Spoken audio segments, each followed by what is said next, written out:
Solar Studio. This is your Metro Kia of Madison Sports Center. Good morning, Madison and streamers everywhere. I'm Jesse Nelson. Sports Center brought to you by Ho Chunk Gaming Madison, home of smoke-free slots and the highest payout percentage in the area. Ho Chunk Gaming Madison. More spins, more wins, more fun. 9 times now the Wisconsin women's hockey team has won the NCAA National Championship. The Badgers go back-to-back with a thrilling 3-2 victory over Ohio State yesterday to win the NCAA Women's Hockey National title for the second straight year. Wisconsin and Ohio State met in the championship game yesterday for the 4th consecutive year. Wisconsin's now won 3 of those 4 matchups. Congratulations to Wisconsin women's hockey national champions in 2026. 4 players winning an Olympic gold medal and an NCAA women's hockey championship in the span of 31 days. Wisconsin men's hockey in the NCAA tournament. They'll face Dartmouth on Thursday in Worcester, Mass. Meanwhile, Wisconsin women's basketball advancing to the quarterfinal of the WBIT with a win over Miami yesterday. They host Harvard at the Kohl Center on Thursday night in the quarterfinal round. Metro Kia of Madison, Madison's trusted Kia dealer. Stop into Metro Kia on the east side of Madison or metrokiaofmadison.com. 3-time Wisconsin Sports Writer of the Year, Jason Wilde. There aren't any Jasons 12 and under. That's a dead name. Packers Hall of Famer, Mark Tauscher. How many kids do you hear, hey, Marky? It might be almost to the point of Ruth. Broadcasting live from the Everlight Solar Studio. You love that name so much, you don't even go by it. On 100.5 ESPN. If you call me Mark, I'm fine. I like my name. I like my name a lot. The ESPN Wisconsin app. Wilde and Tausch. And ESPN Madison on YouTube. It's Wilde and Tausch, isn't it? This is Wilde and Tausch, presented by Pella Windows and Doors of Wisconsin.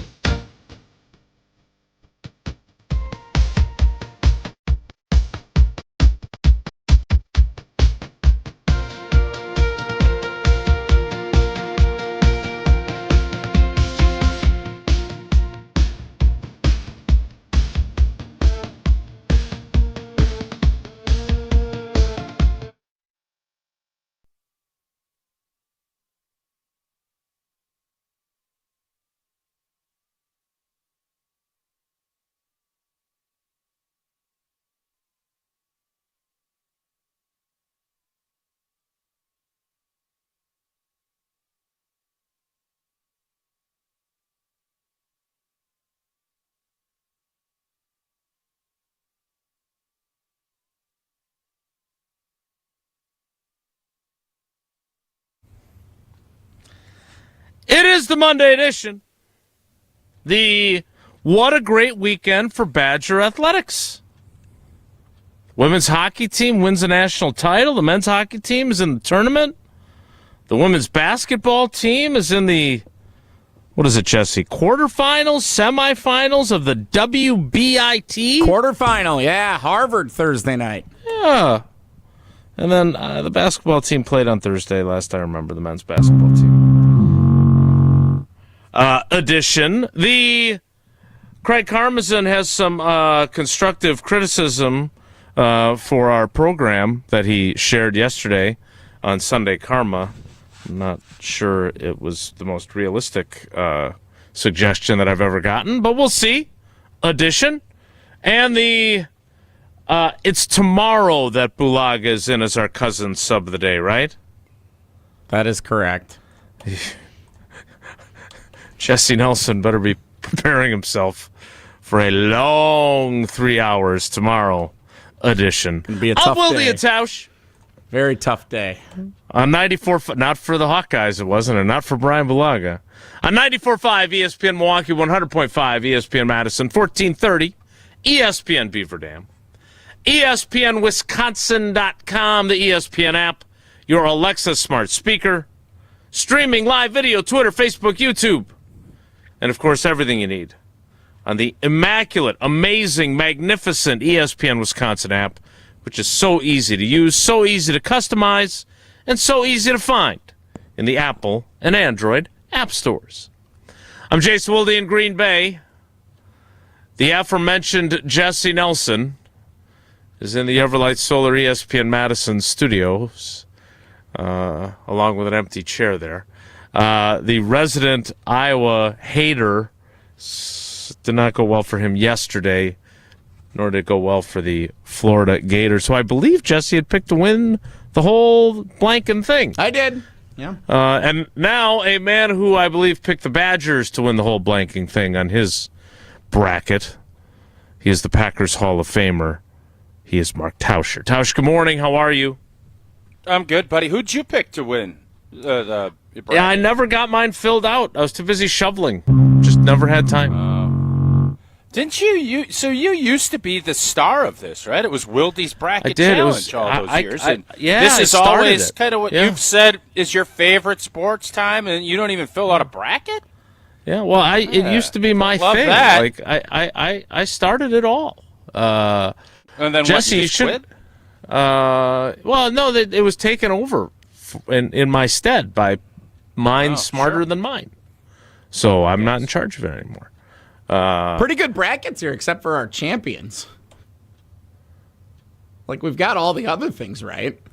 Just don't have... in my bracket, BYU there. Nah, you don't have a lot of things right, Jesse. There's a lot of chalk. I'm sorry, you look like you were going to say something. Yeah. I thought you're sitting here critiquing our brackets, and you didn't even fill one out. So I had Wisconsin. I put in this one. I didn't I had Duke winning it in my other bracket, which that had hurt. I don't even remember who I had Duke. No, I did it for spite. Because this way, if they won it, at least I maybe would win something. But everybody and their mother picked Duke, so it was whatever. Yeah, my bracket sucks, and I'm all right with that. And I'm what I am a little bit irritated about is the fact that every Big Ten school, except for us in Ohio State, still playing. I know UCLA, but I don't count them as a Big Ten school. Okay. I mean, it was a hell of a weekend for the Big Ten, and it just shone another light on how disappointing Thursday was.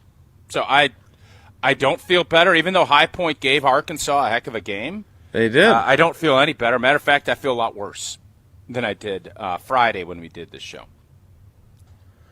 Why do you feel worse? Because of all the success everyone else had. I didn't think you could feel worse given how bad you felt on Friday. I feel worse because I know we can beat and compete, and we've beaten all of these teams. And it was one thing if it's, the conference maybe was overrated. I think the conference was underrated.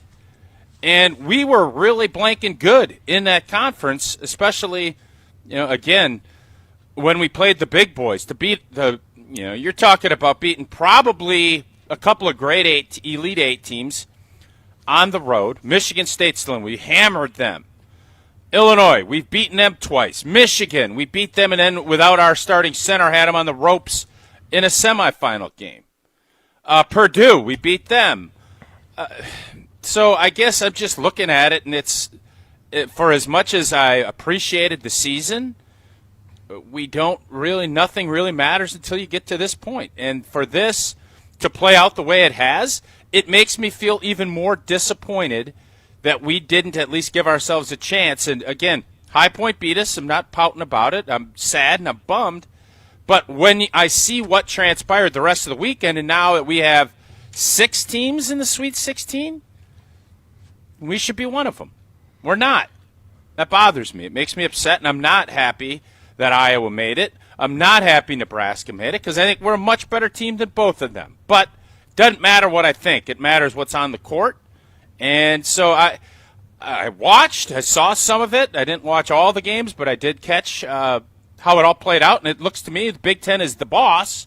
We were right there, and I can't remember all the characters and who's the boss, but we're not Tony Danza. We're not Alyssa Milano. We're one of the bit characters that didn't make it to the second season. That's where we're at. And that doesn't make me all that happy. So I can tell. So what does it tell you then?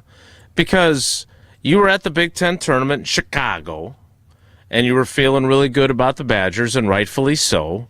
And we had a conversation after you got back about how, it kind of worked out exactly how you would plan it. Not that you want to lose, but you didn't have to play the extra game, and yet you played Michigan really tough. And I did say to you that no one's going to care if they don't get to the second weekend in the tournament. And that seems to be exactly how you feel, because you're going through all these great wins they had during the course of the season. And it seems wrong to devalue all those good things that happened during the season because you lost one game in the tournament. But that's the way it is, right? Like this is what happens to every team the stat that I saw, and I know you guys saw it as well, that they were the only one of the top 5 seeds to lose in the first round is a dagger. So 20 teams were seeded 5 and above, and they're the only one that lost. There were a couple of 6 seeds that lost. BYU lost. Somebody else lost. There was a 6 seed. But in that first round, they were the ones that were the biggest team to get upset. And I know we're all disappointed. I guess my question for you, who's been in the arena, is what do Blackwell and Boyd and Winter and Rapp and all those guys, now that like the first 4 days of the tournament are over, what kind of perspective do they put their season in? Because you've had disappointing playoff losses. Like, you just went through some great wins that they had, but nobody seems to care about them. Do they? Are they able to look back on those and say, hey, those were great moments? They'll definitely look back, but the season will be viewed disappointingly because of the last loss. That's the reality. When you're a good team, you'll enjoy those moments, just like I'm sure Brust, when he hits that shot against Michigan, everybody tells him how great he is and how memorable that is. All he'll think about is the loss to Kentucky. That's what he's going to think about. Mm-hmm. That's how sports works when you're in high competitive atmospheres.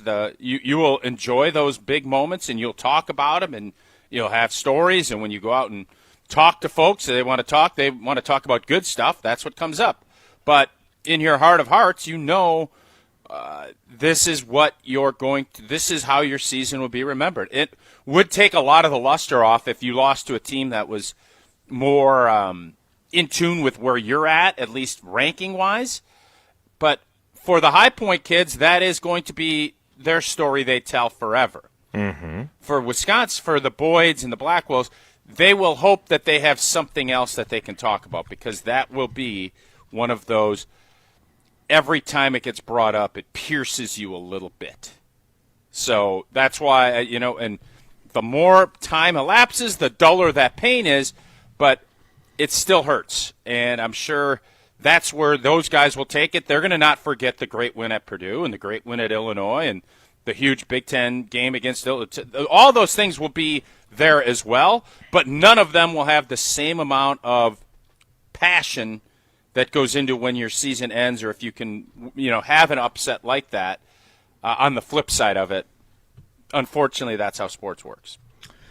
Well, I didn't get to see much basketball. I was at the state volleyball tournament in Milwaukee, and Sydney's team lost in the championship match, and so I saw that firsthand, the feeling of it's not the 5 matches that they won to get to the championship. They were all crestfallen that they lost the championship match, and so I get it, but it was a hell of a run by them as well, and you try to make sure you keep it in perspective, but like you said, real competitors are going to focus on the disappointment of the one that they lost. On the other hand, Wisconsin women's hockey, a 9th national championship, beating their arch rival, the Ohio State Buckeyes, who beat them at least once during the regular season and in the WCHA tournament. Yeah, it was very evenly matched. I'm guessing Ohio State's not going to be thinking, hey, we got them in that WCHA tournament, though, right? Beat them when they had their 4 best players on the Olympic team, and so we were able to go get a couple of wins against them then. Mm-hmm. Well, congratulations to Mark Johnson and that team, and congratulations to Jesse's favorite team, the Wisconsin women's basketball team, which is...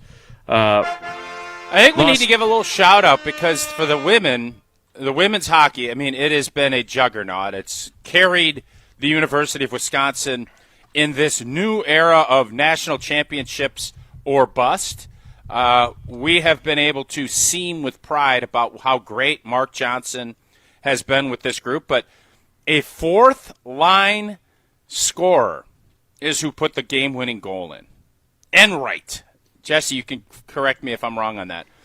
Enright, a fourth line, so I don't know if Ohio State let off the gas or if she just decided, hey, I'm going to go win this, I'm going to go put this in. Shows you, again, that depth matters and that you never know when your moment is going to come. Nobody probably had that on their bingo card, which I don't know what. Is bingo making a big comeback? Because everybody has talked about, and that wasn't on my bingo card, whether it's been the NCAA tournament or anything related to sports, everybody's throwing the bingo card around. I haven't played bingo in forever, so somebody will have to tell me why that's made such a big comeback. But what I will say is we are a blank kick in school when it comes to women's athletics. Our volleyball and hockey have dominated us winning and has put us on the map when it comes to being able to brag about national championships. So kudos. I know Mac takes a lot of grief, especially the last couple years, and we need football to win. Don't get me wrong. But we also should make sure we give attaboys when you win national championships and your athletic department is winning national championships consistently like we have.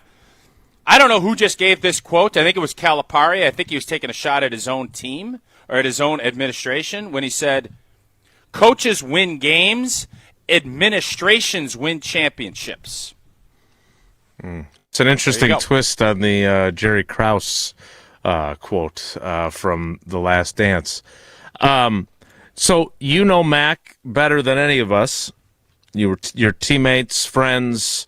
I'm curious, does that success that we talk about, and I know volleyball has become more of a revenue sport than it was when I was covering it, but does that underscore the importance of, even as we focus on getting more and more NIL money for the football program and the men's basketball program, that those sports really do still matter, including track and field and all the other lesser-known sports that we don't spend a lot of time talking about on this program? Well, I want to be crystal clear. Yes, those sports matter, but none of it happens without football. Like, that's just the reality of where this is at. So for as much as we're throwing flowers, and it was a great weekend when it comes to the Wisconsin women's hockey winning it again, especially with how it played out Friday night when they were beat. They were on the road. They had to overcome everything. That's the moments. That will be, I'm sure this Ohio State, it's a huge win, no doubt. But they'll look back at that game probably very similarly to, I'm not going to hyperbolize. It was a huge win. They were down on the road, a semifinal game. Kind of nobody thought they could come back and get it done. They did, and then they ended up going to win the championship. So I don't want to take anything away from all that, but the bottom line is we better be good in football. That's how this whole engine runs.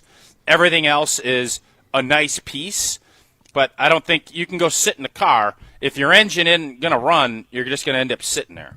And football is the engine. Were you going to comp that to the Miracle on Ice beating the Russians and then having to win the title? Is that where you think you were about to hyperbolize it? Did I say anything like that? No, I didn't. I didn't ask you if you did say it. It was pretty close. I was asking if that's where you were going to, implications. and then pulled back. No, I didn't. I wasn't going there. So you were just thinking of some If I would have went there, I would have went there. I didn't go there. You were thinking of some other major comparison that we make often on this show where you win the second to last game before winning a championship, I'm sure, right? No, I'm actually thinking about when we beat Kentucky and we didn't get it done in the finals against Duke. But since you guys are going to continue on saying it, that's what I was thinking. But if you want to go with Russia, that's fine too. We were just asking. We were just having some fun, man. It was just fun. You said I don't want to hyperbolize it.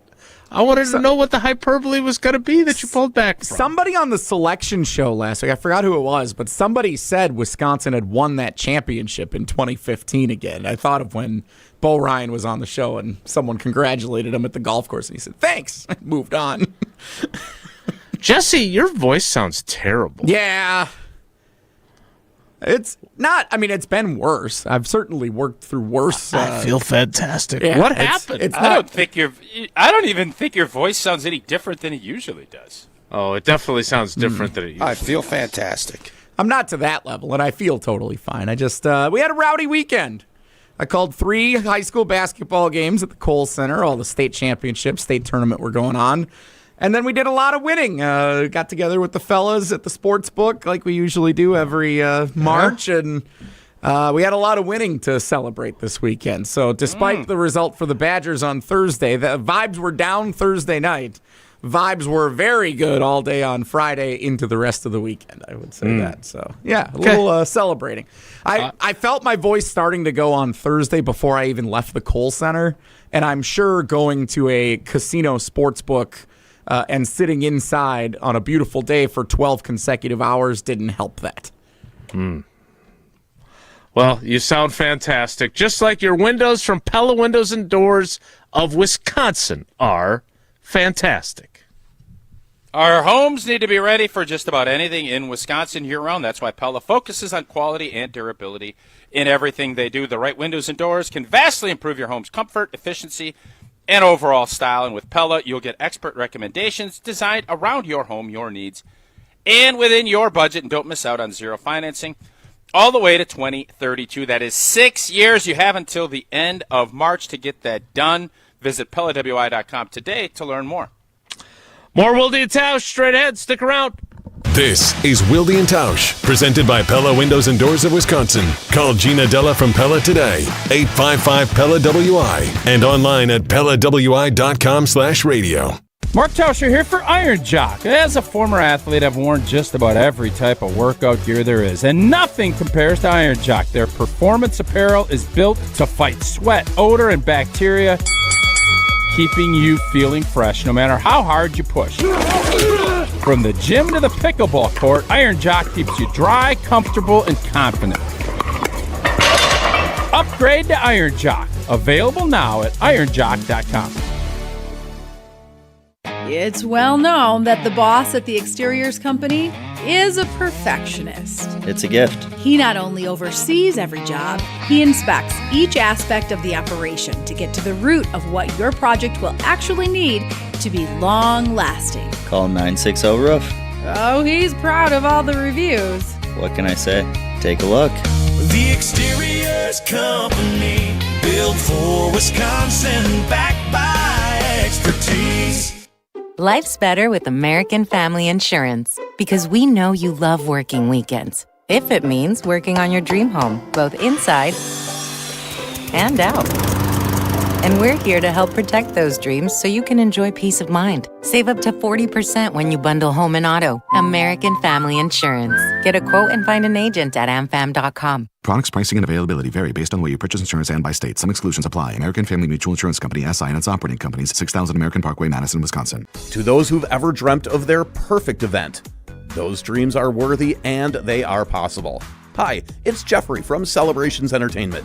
With hard work, passion, and great music, we will make your event dreams a reality. Every event is a labor of love with one-on-one planning, customization, and flawless execution. Bringing your event to life is what we do. For a fun, memorable event, visit celebrationsentertainment.com. That's celebrationsentertainment.com. My fiance wanted to incorporate me in the process of picking out my engagement ring. And we went to Chalmers, and that was the first place that we went to look for rings. The staff educated us right away, and we felt very comfortable, and I learned a lot about diamonds. Chalmers did a great job explaining the process to us, the type of grade of the diamond. Oh, just from the second you walk in, I mean, there's somebody who's taking you over, showing you exactly what you want in your price range. I think that my ring is the most beautiful ring I've ever seen, thanks to Chalmers Jewelers.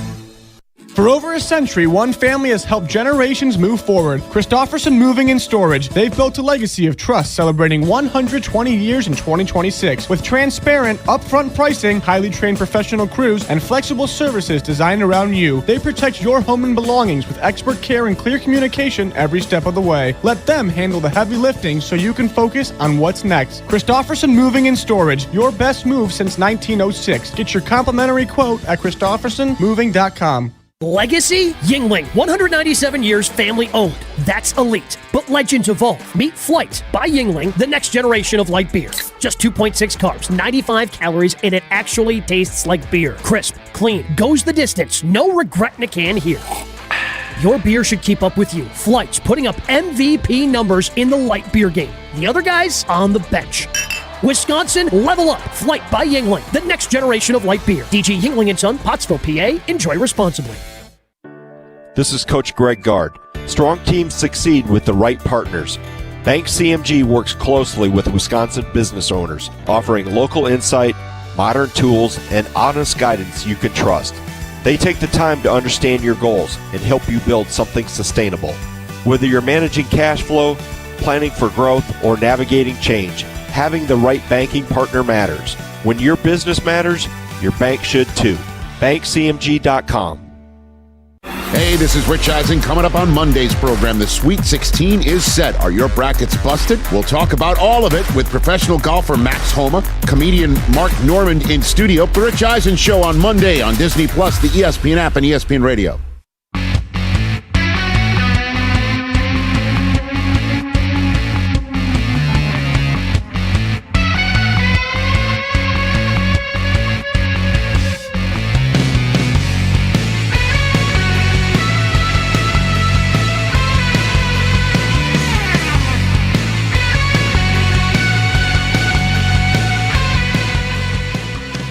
So I got to hear Jesse's voice yesterday while we were doing Sunday Karma because our beloved founder and CEO Craig Karmazin, who hosts that show when he can, we were talking about the Packers defense, which we'll talk about in a moment, and we were talking about how Jonathan Gannon, hired on January 28th, still has not spoken publicly with reporters. And Craig felt like that was our fault for not inviting him on the show. So we will. Have we invited him? We Did have you throw not. an invite out to him? No, we should invite him. Let's do it. Craig's right. Put an invite out. What's the worst he could say? No? We Okay, can't complain great. if we didn't invite him. Yeah. That's true. Generally speaking, in the long history of covering this team, the person of interest speaks in a press conference setting and then does subsequent interviews with various radio programs, like Matt LaFleur did, right? And my memorable interview with him of Matt Damon, that was really good. That has not happened. I'm not sure why. Pew, pew, pew, pew, pew. But we did learn something. My guess would be, Jason, if we put in a request, because there's nothing scheduled, right? Like I thought after they've made their full announcement of staff, which they did last week, 27 coaches, which is absurd. I mean, it's a monster number. Mm-hmm. Then they would have the presser, and then they would want Jonathan Gannon out. It's 2 months. So my guess, this could be like a little kick into Keister, like, hey, we want him on our show. People are curious. And then the Packers would, yes, there's no way he would come on our show before he would do a press conference. I agree with you. But this might be a little kick into Keister. And then after he does that, Sarah and the whole PR team over there would say, then yes, after he does that, we'd love to put him on your show. That might be the strategy to go with. And if that is indeed the case, I think we'd be happy with that. Keister kick. Old Keister kick in Wilde and Tausch. I will send a text message to the public relations It staff. is absurd, to Craig's point. It's 2 months, man. Like, it is kind of absurd that we haven't heard a word. Matter of fact, until they announced that we have an outside linebackers coach, they didn't even know what the hell defense they were playing. Correct. And listen, man, the Packers can do whatever they want. They can, because that's just the way it is. But I would think Goody's done 2 pressers. LaFleur hasn't done any. And LaFleur has completely reshuffled an entire side of the ball and a new special teams operation.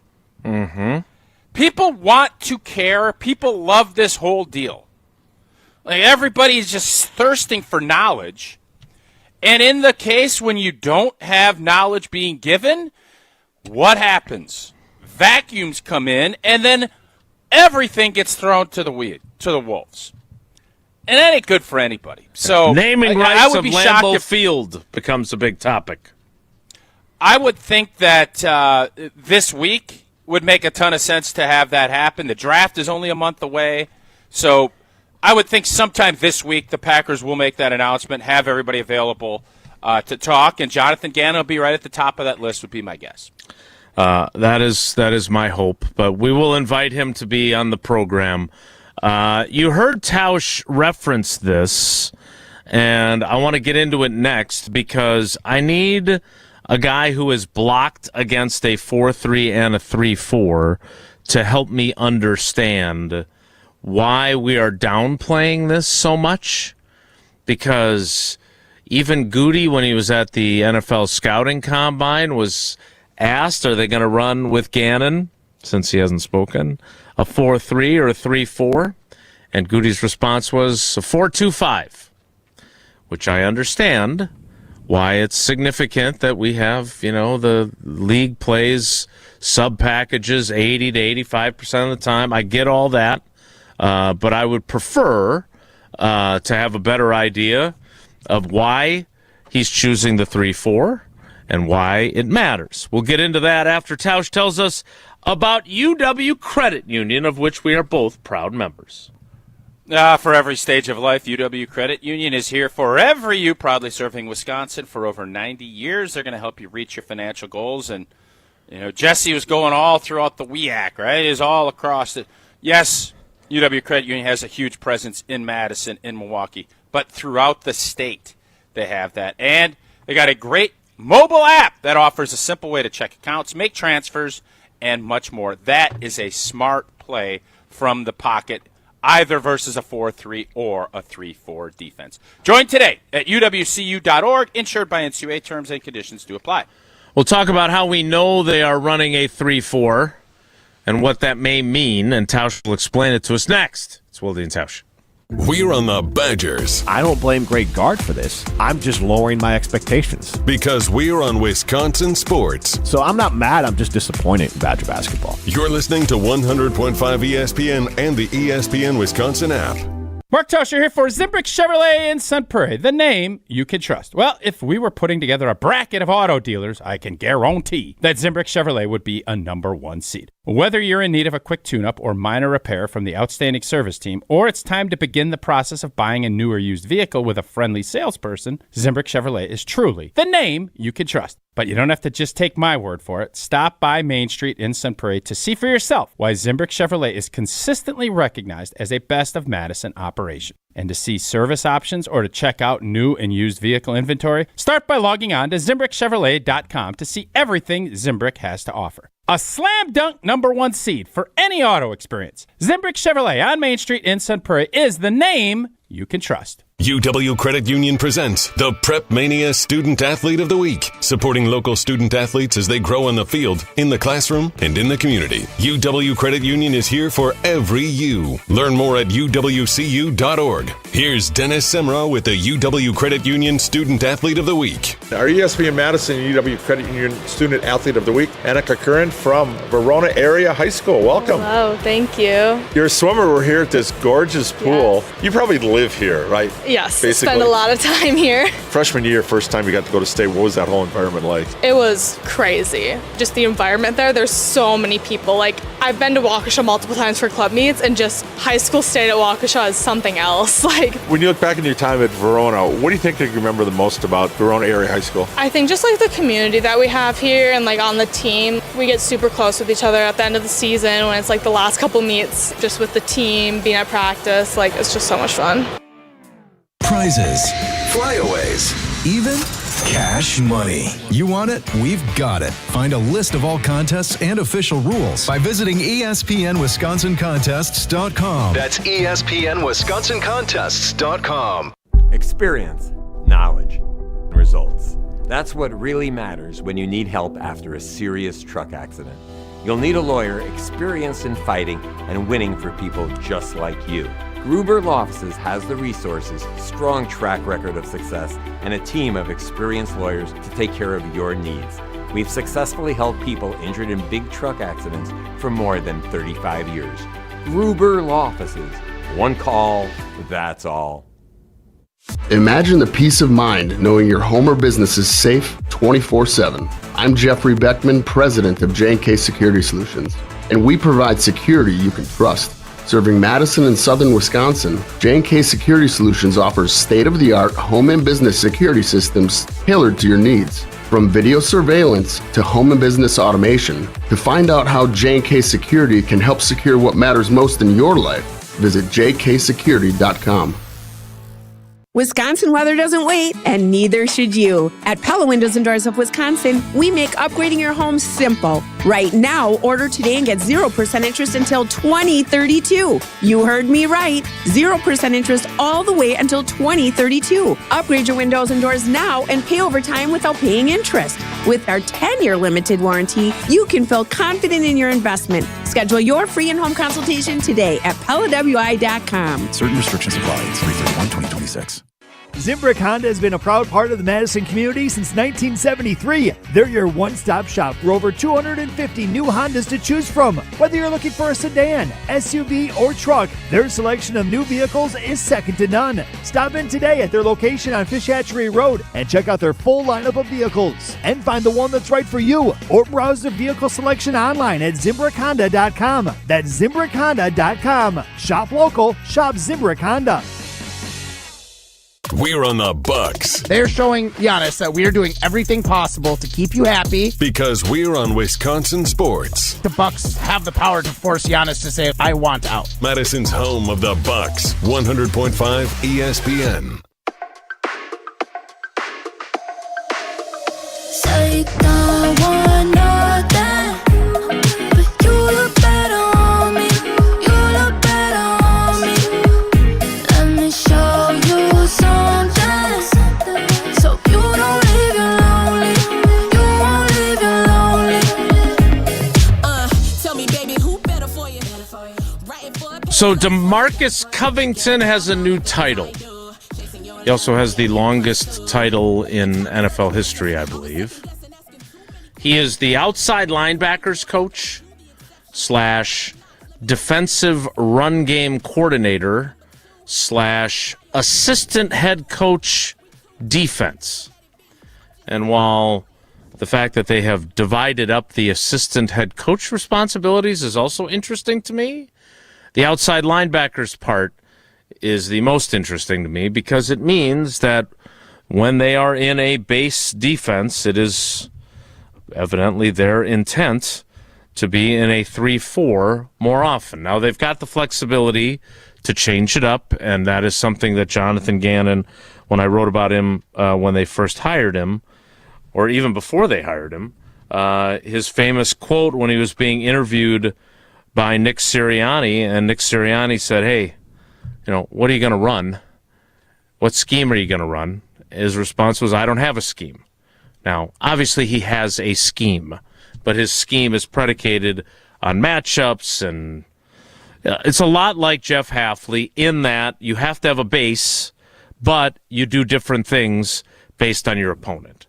So I'm eager to see what this all looks like. But Tausch, when you have an outside linebackers coach, it means you're running a 3-4 at some level as your base scheme.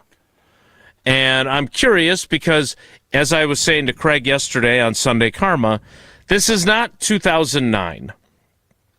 And you rejoined the team later in that season, but we all remember when they hired Dom Capers, when Mike McCarthy made the switch from Bob Sanders to Dom Capers. It was from a 4-3, which they had played dating back to the mid-Holmgren era, all the way through, and we know Aaron Campman was less than thrilled with the switch in 2009. But it was a significant change, right? In the draft, they draft 2 first-round picks.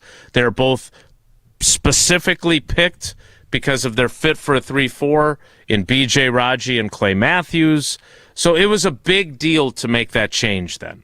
Now, to Goody's point, they do run tons and tons and tons of sub-packages. So as Matt LaFleur so eloquently taught me, those outside linebackers become defensive ends in the nickel. So you have 4 down linemen, sort of.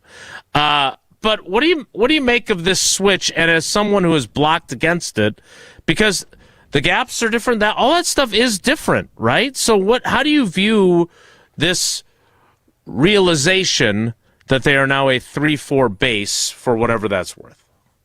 Well, the big thing is you better have a nose guard that you believe in, and for a team that struggled against the run, at least in that Baltimore game, teams feel like you can run the football easier against the 3-4.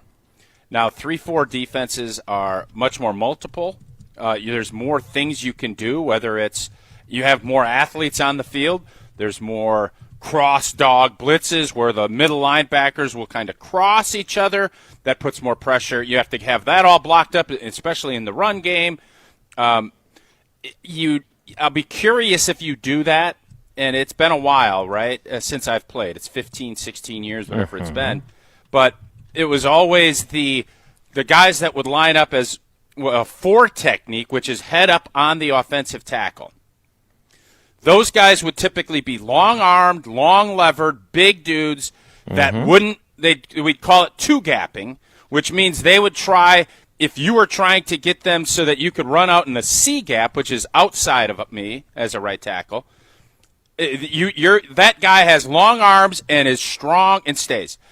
Today's NFL is about getting penetration and getting lost yardage plays. I don't know. I haven't studied Jonathan Gannon enough, and nobody's talked to him. My guess is it's still going to be get up the field, make plays, be disruptive. I don't think there's a ton of teams sitting back and playing this. And even if you are a 3-4 base defense, you're going to be playing that probably at the most 25 or 30% of your time because this league is so pass happy and everybody plays nickel. That is going to, even with all of that. But the big thing, you better have a nose guard. You better have somebody that can kind of plug holes, because if you're going to ask your linebackers to be dogs and making plays, they'll all tell you the same things. Those guys need to cover gaps and not because in a 3-4, if you have guys that aren't good at that, it allows your guards to get up on that next level and cover up linebackers, and that's where defenses run into trouble. So it's a lot more multiple. I'd love to see Micah Parsons. You're going to give Micah Parsons real free rein to be the athlete that he is. And I do wonder, does this still leave Lucas Van Ness as an interior or an exterior guy? Is he going to be an outside linebacker? Is he going to be one of those big defensive tackles, long-arming people and getting to the passer that way? So there's a lot of questions that I think have yet to be answered because they haven't done anything yet. Jonathan Gannon has watched a bunch of film, and I think he's going to have ideas on what he wants to do. But until he gets in there and starts seeing it executed, just because you're saying you're a base 3-4 doesn't mean after a couple of weeks, if you feel like your personnel is better suited for a 4-3 or something else, you can be incredibly multiple because you have the athletes that you feel like can get it done. So I want to get further into something you said there about Lucas Van Ness in the 10 o'clock hour, because we're going to play trivia next. But to your point about how rarely you play your base defense, I thought watching Micah Parsons last season, whether they were in the base or not, it felt to me like they gave him free rein to move about the country all he wanted, right? Like, he didn't line up on the same side. We saw him line up inside as kind of a stand-up rusher behind the defensive line group. Like, it felt like there was that stuff built into the system that Hafley was running as well. So I'll be curious to see how much more free rein he has. But when you're as special as him, It doesn't matter what system you're running. You want him to be, because isn't that the whole point? Like you always talk about, drawing a circle around a guy in meetings and saying we have to know where this guy is all the time.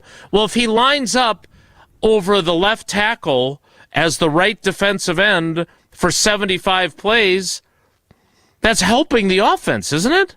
Because you know where he is every single play versus having him go elsewhere, or am I wrong to think that way? Well, here's what I would say. The thing that I think people would be nervous about, and you saw this with Clay, I don't want Micah Parsons dropping in coverage. That's what the 3-4, it disguises, the zone blitz. Now, he's such a great athlete, he's going to probably make some plays doing that as well. Mm-hmm. But Micah Parsons' superpower is his pass rush. Mm-hmm. And the mark, and I'm sure Jonathan Gannon is not going to sit here and devise schemes up to have him dropping 30 or 40% of the game. But with that said, what you can really utilize now, because you get that bullseye around him, and every offensive coordinator that plays Green Bay is going to have that, and have slide protections and have tight end stay. What you can do is utilize that as a strength and not always rush him. That in a 3-4, I do believe you're more versatile to do those types of things, and then have other blitzers coming off of the other side, or having people come that maybe you're not accounting for because you have to account to for Micah. That part of it is where I think you can really cook some stuff up in the lab. And to be fair, he's going to drop into coverage sometimes. Yeah, for sure. He's definitely going to do that. The thing I mean, is, I didn't want B.J. Raji dropping in coverage a bunch either. But you know what? I didn't complain when he dropped into coverage and made the fridge touchdown, and got us to a Super Bowl. And I don't remember how many times B.J. Raji dropped back into coverage, but I certainly remember one time that he did. We just don't want him dropping into coverage as often as Preston Smith did. Right? Like, isn't that wasn't even dropping it. That wasn't dropping into coverage. That was lining up as a corner. There's Justin Jefferson. Let's see what you got. That I don't think we'll see a bunch of. I wouldn't think so either. But again, that is part of the system, is to have your guys drop off. And is it harder to block, or are they both hard to block? 3-4 versus 4. They're both hard to block, but I'll say for me, I liked it when things were in there tight. I liked when I had a tight 5 technique that wanted to bull rush me. That's what I liked. There's other guys that like to not have all the physicalness. And, the thing with 3-4, and I can remember Kevin Green just always yelling to his guys to bull rush and put your head into his chest and bury him. Brady Papinga, and they would do that with no pads on, which was super annoying. Mm-hmm. But that was life back in the 2009 to 2010. There's more space. And you can line up wide as a 9 and do all those things in a 4-3-2. But there's just something about a 3-4 that it makes you really got to be athletic as an offensive lineman. There's just more, you're tested in more ways. And if I was ever going to be a head coach, and if I had someone like Micah Parsons, I would want to utilize him in as many different ways as I could. I wouldn't want to just put his hand in the dirt as a 5 or a 6 technique and say, go to play. I'd love to get him out in space and say, can your big guys move with Micah Parsons in space? And you know what the answer to that is? Probably about 100% of the time is, no, you can't. We'll get it. I want to talk more about Lucas Van Ness. We'll do that early in the 10 o'clock hour. Let's play some trivia for now. Jesse, what's today's category and what caller would you like? It is the Sports Weekend Recap, which there's plenty of a particular tournament to recap from. So, hint, hint. Indeed there is. High Point was a 12 seed. Let's take caller 12. Caller 12 right now, 844-770-3776. 844-770-3776. Caller 12 plays trivia after Tausch tells us about American Family Insurance. Oh, and since 1927, they have been committed to making life better with outstanding home and auto protection, so you're free to enjoy your dreams. American Family Insurance has been a proud partner of Wilde and Tausch all the way back 10 years ago. Insure carefully and dream fearlessly with American Family Insurance. Trivia's next. It's Wilde and Tausch. Wilde and Tausch on 100.5 ESPN is brought to you by Everlight Solar. Save money, save the planet. Everlight Solar.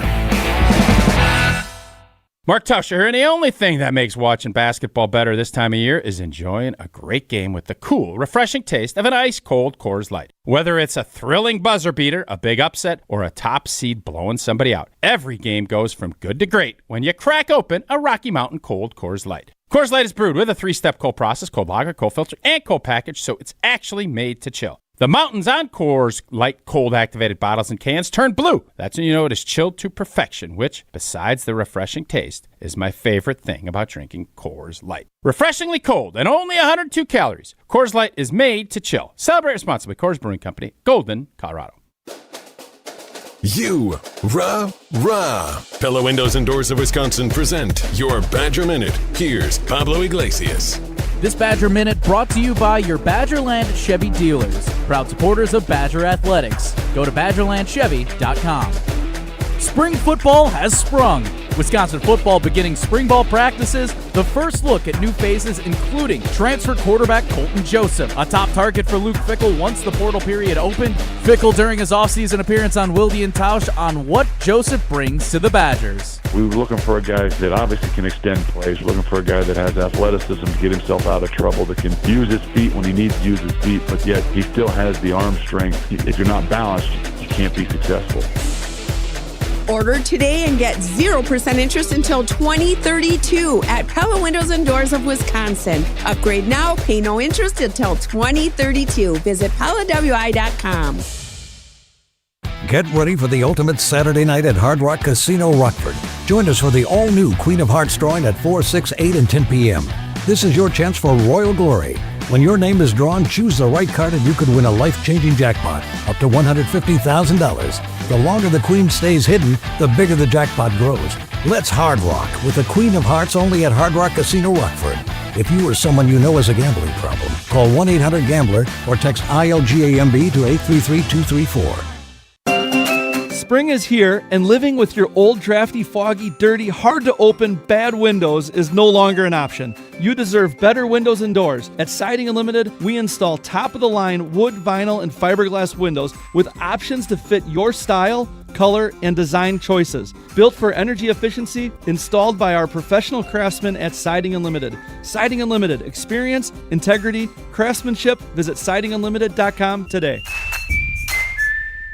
From the biggest plays on the court to the comments made in the locker room after. An in-depth recap of every Bucks game. In 6 minutes. No more? No less. Bucks in 6 on the Bucks Plus audio network. If you missed any of the game or just want to relive the biggest moments, Bucks in 6 provides game recaps every morning after. Hear the high-flying dunks from Giannis or the deep threes from Miles Turner. And catch the comments post-game about what happened on the court. Bucks in 6 on the Bucks Plus audio network. Find it now on Bucks.com/plus or on Spotify, Apple, or wherever you get your podcasts.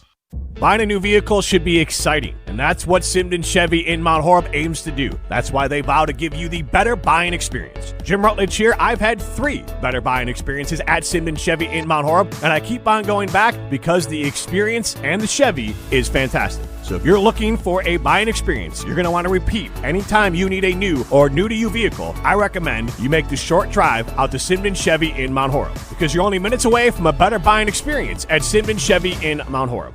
$2.3 million. A recent Schwab survey of Americans says that it takes $2.3 million to be wealthy. But you may have had your financial plan set on a bigger or a more humble number. But if you're looking for added insights on how to get there or how to avoid some tax pitfalls on the way, Annex Wealth Management is ready to listen. Mark Tauscher here, and whether your situation is complex or simple, the Annex Wealth Management team can give you wealth expertise and guidance on reaching your goals. Annex Wealth Management. Know the difference. You're listening to 100.5 ESPN and the ESPN Wisconsin app.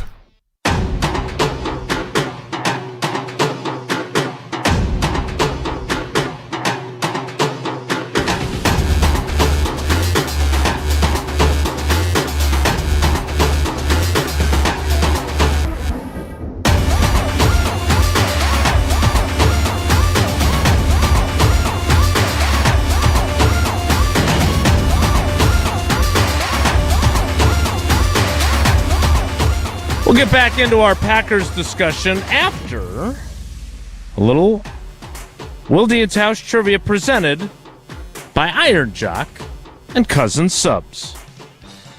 Wilde and Tausch Trivia is brought to you by Iron Jock, performance apparel that actually performs. No stink, just performance, and proudly Wisconsin built. Shop now at ironjock.com. And by Cousin Subs. It's lobster season at Cousin Subs. Their lobster salad sub is fresh, flavorful, and only here for a limited time. Try it today. Let's welcome in our contestant. It is Danny in Madison. Danny, good morning, buddy. How are you? Doing great this morning. How about you guys? We're doing very well, except for Jesse, who's really upset about that whole Iowa thing because of the grief that it's going to lead to from him. Don't get me wrong. I had a great weekend. Let's not. Did this put a damper on it in any way? No. I mean, marginally. Marginally, but not. I had an all-expense-paid trip this weekend. Let's just say that. Good. I'm glad you enjoyed it. What does that mean? What does that mean, an all-expenses-paid trip? One enough to cover everything for the weekend, and then So some. what was everything? Is this where you went to that Airbnb with the shady cat down in St. Louis? That was in St. Louis. This one was in a different place, but we had an Airbnb, food and beverage, gas, all that stuff, snacks for the place, covered it all, and then some. So you won on more than just Kayla Karius' team beating the spread against Minnesota. I did, yes. Even though they had a lead after 3 quarters. We had a great day Wednesday featuring Green Bay covering 22.5 against Minnesota easily. Why do the women play 4 quarters and the men play 2 halves? It's a great question. I think I know. They've never said this, but I think I know why. Because it's the same. It's the same reason why high school switched from quarters to halves. High school did it so that more players would get involved, so that you didn't have built-in breaks where players could essentially get a timeout to rest and then keep the same 5 out on the floor. I think women's basketball did it so that the stars are more prevalent for each team playing more minutes. They get built-in rests, and it's better for viewership and ratings and entertainment. I would disagree. It's always better to have quarters because there's more end-of-quarter moments and things that you have to plan for, more strategy, etc. So yeah, more. I'll say that's all bunk. More Caitlin Clark buzzer beaters, but you need to have Caitlin Clark on the floor in order to have those moments. Do you have any evidence to back up this theory? He does not. No. Besides, let's get to Danny. I Besides word feel of like mouth, we bored no. Danny. Not besides word of mouth. Jesse has there's none. None at all. No offense. Great Danny, discussion. I'm sorry, Danny. What do you think, Danny? I'm a quarters what do you guy. think, I'm a Danny? quarters guy. You have as much as Jesse does. Tell us what you think. No, yeah, I'm a 4 quarters guy. Definitely don't enjoy the halves as much. Just as long as you're not a 4 corners guy and you play the delay game, because there were some folks not happy with that at the Kohl Center. No, they were not. And Milwaukee Juneau. Juneau, they won the state title, though, so it worked. All right, Danny. Question number 1 is this. Following thrilling victories for both teams in the second round, which 2 Big Ten men's basketball rivals will now meet in the Sweet 16? Is it Nebraska and Iowa, Michigan and Michigan State, or Jesse and Brian Bulaga? Ooh. I'm gonna go with. Can you repeat the Nebraska and who? It's Nebraska versus Iowa, Michigan versus Michigan State, or Jesse versus Brian Bulaga. All right, Nebraska and Iowa. Indeed, you are correct. That is a Sweet 16 matchup. Who do Michigan and Michigan State play, Jesse, after all your winnings on your wagering? Michigan's got Alabama, and Michigan State has UConn. A couple of there's some great Sweet 16 games next week. All right, Danny, question 2. Which men's college basketball team is the worst seeded team remaining in the NCAA tournament? Is it Iowa, Tennessee or Texas? Texas. Indeed. What seed are they, Jesse? 11. Sean Miller, back in the Sweet 16.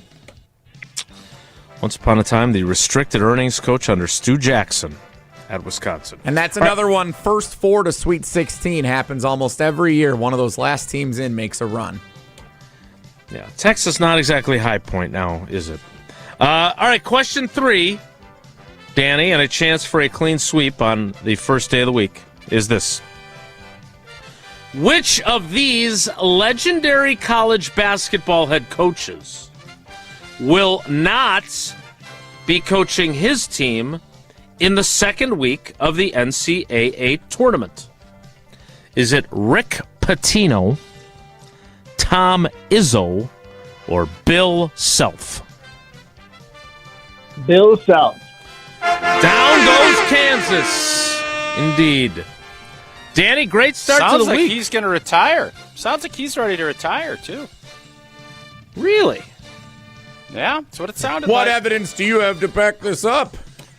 Because he said, I don't know, if this is how it's going. My health hasn't been great. I need to sit and talk with my family whether or not I'm going to come back. That's the evidence I had, Jesse. FYI. Good evidence. Comebacks are very edgy lately. Well, he's challenging me like I challenged him, and I would have loved if Jesse said, well, actually, I talked to Donna Shalala about this, and this is what she said. I would have been, okay, this is great. But he didn't. Do we ask Jason to reveal his source every time we ask him for any information? I try. I've quit. I've given up on that. That doesn't work, so I just stopped doing it. Well, luckily, Danny did not quit on trivia while we were discussing Jesse's theories on halves versus quarters, because you stuck around, Danny. You got all 3 right. That means you got 4 entries into Friday's drawing. We appreciate you playing, and we appreciate your loyalty to the show, buddy. Thanks. Thanks, boys. Love you guys. All right, love you guys. That is a great start to a week of Wilde and Tausch trivia. Danny, well done. The 10 o'clock hour of Wilde and Tausch begins in 2 minutes, so stick around. Don't go anywhere. Another hour of Wilde and Tausch, presented by Pella Windows and Doors of Wisconsin, is coming up next on ESPN Wisconsin and the ESPN Wisconsin app. Mark Tauscher here to tell you a little bit more about Everlight Solar. We all know that electricity costs are on the rise. That's why you need to talk to my friends over at Everlight Solar. Their local team here in Madison is here to keep it simple. From your no-cost consultation to solar panel installation, the team at Everlight Solar will be with you every step of the way. Not only will they help you save money, but by switching to solar, you're also helping save the planet. Everlight Solar, a proud partner of Wisconsin Athletics. Check them out at everlightsolar.com. This is Badger basketball coach Greg Gard. Wisconsin wins the Big Ten. You're listening to 100.5 ESPN, WTLX, Monona, Madison. Broadcasting live from the Everlight Solar Studio, this is your Metro Kia of Madison Sports Center.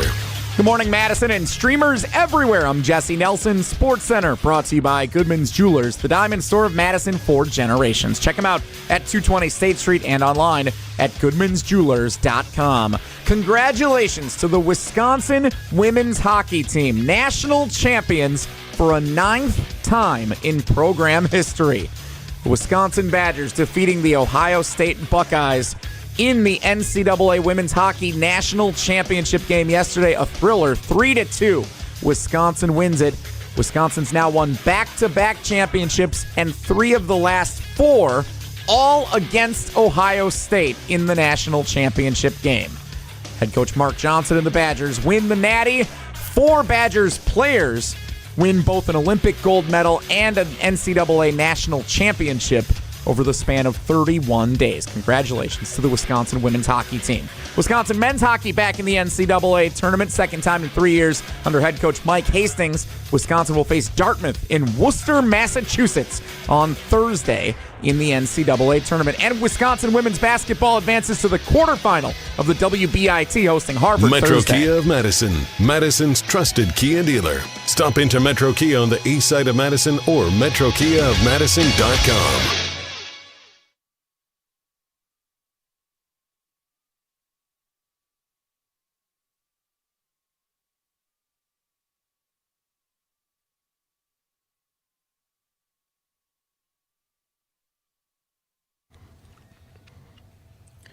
The 10 o'clock hour of Wilde and Tausch begins now. I want to get into this Lucas Van Ness discussion, but I am curious because us touching on that high school topic of Milwaukee Juno holding the ball late in their win over Cambridge? Correct, yeah. Rejuvenated the discussion of the shot clock. And we had that conversation with Mike Kelly on Thursday, and he said a 40-second shot clock he would be in favor of. And we know Mike Kelly is one of our favorite cast members when it comes to basketball insight. So, Jesse, you did not call that game? That was not one of your games? No, I called the D3 game, which was after the Division IV game, but I was at the Kohl Center in that second half when Milwaukee Juno took the air out of the ball for about 2.5 minutes, just dribbling near the midcourt line. Juno was in no rush. Cambridge did nothing on defense to go and disrupt it for that time span. It was a 2-point game with about 9 minutes left. Juno had the lead with the ball, and they were perfectly content dribbling it out, and I had never heard a Kohl Center crowd boo like that. Resounding disappointment in what everyone was watching. Go boo in the Kohl Center. Yeah, that's go what boo they in the did. Kohl Center. Go boo in the bar. Since you're our resident expert on quarters versus halves, where do you come down on the shot clock in high school basketball?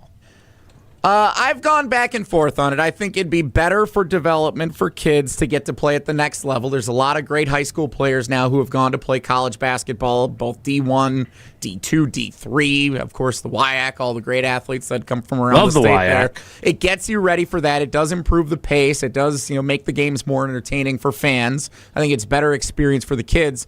It's the rule is fine. It's just a different strategy when there is no shot clock. And I understand the concern for why it hasn't. I think everybody's on board with, the rule makes sense. Everybody understands why there would be a shot clock. The concerns are for smaller schools. Price of installation, but then also running it each game. Because, there's already an official shortage. And now you're going to need somebody who, you can't just have, some seventh grader run the shot clock for every game. It's got to be someone who has, certification of some type to be able to run a shot clock at every high school basketball game theoretically around the state, just like everyone who runs. And the person who's running the regular clock can't run both? They can't be tied in together? I don't think so. I think there's too much happening. I don't think you can. That'd be like if you're asking someone to produce the show digitally and on the audio side. Yeah. And book a guest once in a while. Pretty frustrating, yeah. No guest. So here's the deal. Yeah. I've been torn on this, and I had, there's playing at Auburndale High School, we did take the air out of the ball, especially late in games, where if we were up 4 with 2 minutes left, we'd run 4 corners and we'd win games. And that is a strategy. There is a skill to protecting the ball, especially late in games. We saw that Wisconsin wasn't able to do it with the turnover by Blackwell on the at the end. That was a big part of not getting it done. But there's also, I've had to understand and come around on the entertainment value, that sports isn't just about high-level competition and all of the lessons learned. That still needs to be at the top of the list, but you also have to be entertaining. And if sports are going to thrive, you can't sit there and waste 5 or 6 minutes not doing anything. Now, Cambridge, you could have come out and defended and trapped and done some things, but if you feel like you're going to get out-athleted, you don't want to do that. And if it's a tight game, you're maybe looking at it from the same perspective as Juno was. Keep it tight and try to win it late. I don't know what their strategy was. That obviously, if you were worried about being down 2 with 5 minutes left, you would have started pressuring them and not just letting them sit there. So I do think the shot clock, I do think we need a shot clock. And it pains me to say that because so much of the success I had playing high school basketball stems from not having a shot clock. But I think at this point now it's gotten to where the athleticism and the game is just so fast-paced that when you get down to the state tournament, you want to be highlighting high school basketball, and I don't feel like that was the case. Does not need to be 30 seconds. I would argue, with Mike's point, I'd say 45 seconds. You can still soak a bunch of time off the clock. You can go get a shot. If it goes to 40, I don't think it could be anything. 40 needs to be the. That's where it needs to be at the high, at the lowest. And if it wants to go a little bit higher, but like with anything, there are costs that come with all of this, and there are schools. I'm very aware that the school budgeting and things like that, especially in smaller schools where enrollment is dropping, it's going to be very difficult to ask to put revenue into this. So maybe we just do this at the state tournament and have, if you don't have the resources like they don't in football, they will say there'll still be a delay of game. There's no game clock at a lot of schools. We could, if you can't put a shot clock up and don't have the resources, implement it with the official, and the official could just yell, you got 6 seconds. You got 5. That could be part of this too, but I do think putting some semblance of let's get this thing moving, I think would be a value to the to basketball in the state of Wisconsin. Well, it would be great if some of the haves could assist the have-nots when it comes to installing these, so then everyone would have them. I do have one follow-up before we get to Dan and Brothertown's call. What role did you have in the four corners for the Apaches back in the day? Because you made a really good point at the beginning of that statement, which is, and we've all seen it, right? I've covered enough high school basketball games.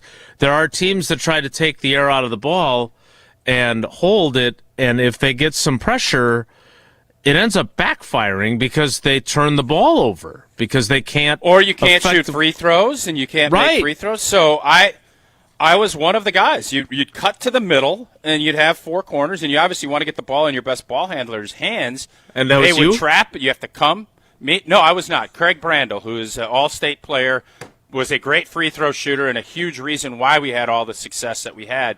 He was our catalyst, and then we had other guys that could shoot, and we had this thing down. We would practice it. I don't know if we practiced it every practice, but we would always finish at least one practice a week trying to run it out against our alumni and against our JV, and they would go. Sometimes we'd put 6 guys on the floor to make it even more difficult because we knew this was a big reason how we were going to win games. That's great. That's really cool.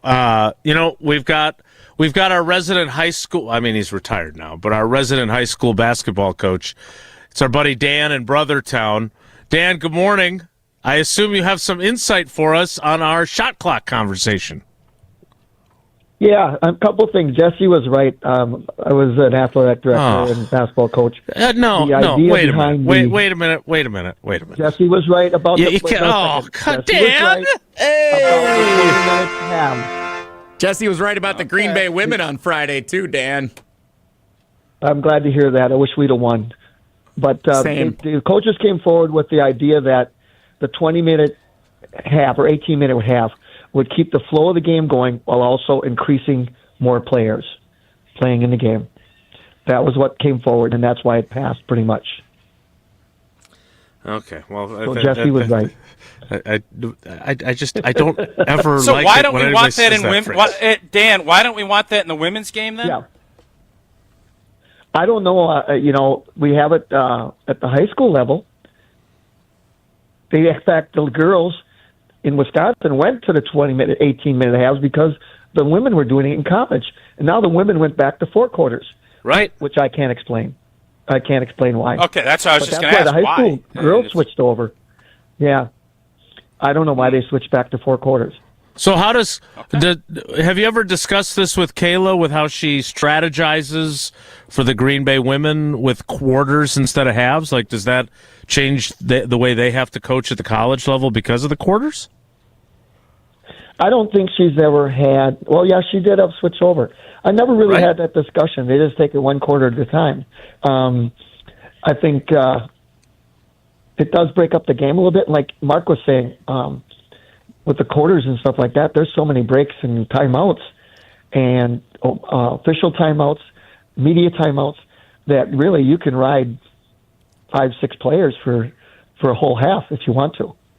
Yeah, kind of wish there hadn't been. If you're Siena, 20-minute halves in college, they didn't put any subs in.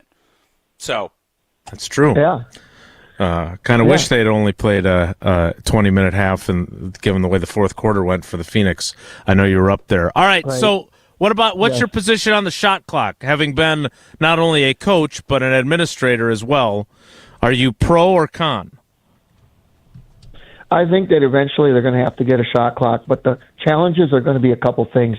Number one, you need someone who's got the knowledge to know when to reset the shot clock. Did it hit the rim? Did it not hit the rim? I mean, even college basketball, look how many times they stop to check and see whether or not the shot hit the rim or not. Mm-hmm. And the second thing with that is installing all the equipment. It's going to have to be bought. Mark mentioned the smaller schools. That's right. It's going to be a cost. And now you're adding also another cost because you need someone to run that shot clock. It can't be the clock guy. There's no way the person running the clock can also run the shot clock. Okay. There's no way in the world that could work. So you're going to need some knowledgeable people to run the shot clock, to know when to switch it. Then, okay, a shot hits, it goes off, then they reset to 45, like you said for high school. In college, if it's shot and missed and they rebounded, it's reset to 20, not to 30. Right. So there's some. Go ahead. No, I was just going to say, Dan, we love the insight you deliver.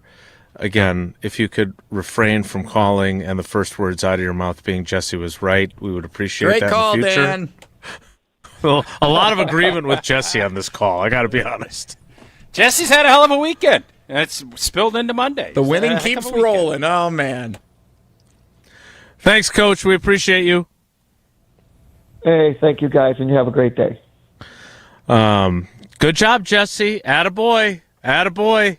You nailed it. And that's actual confirmation from somebody who knows what they're talking about.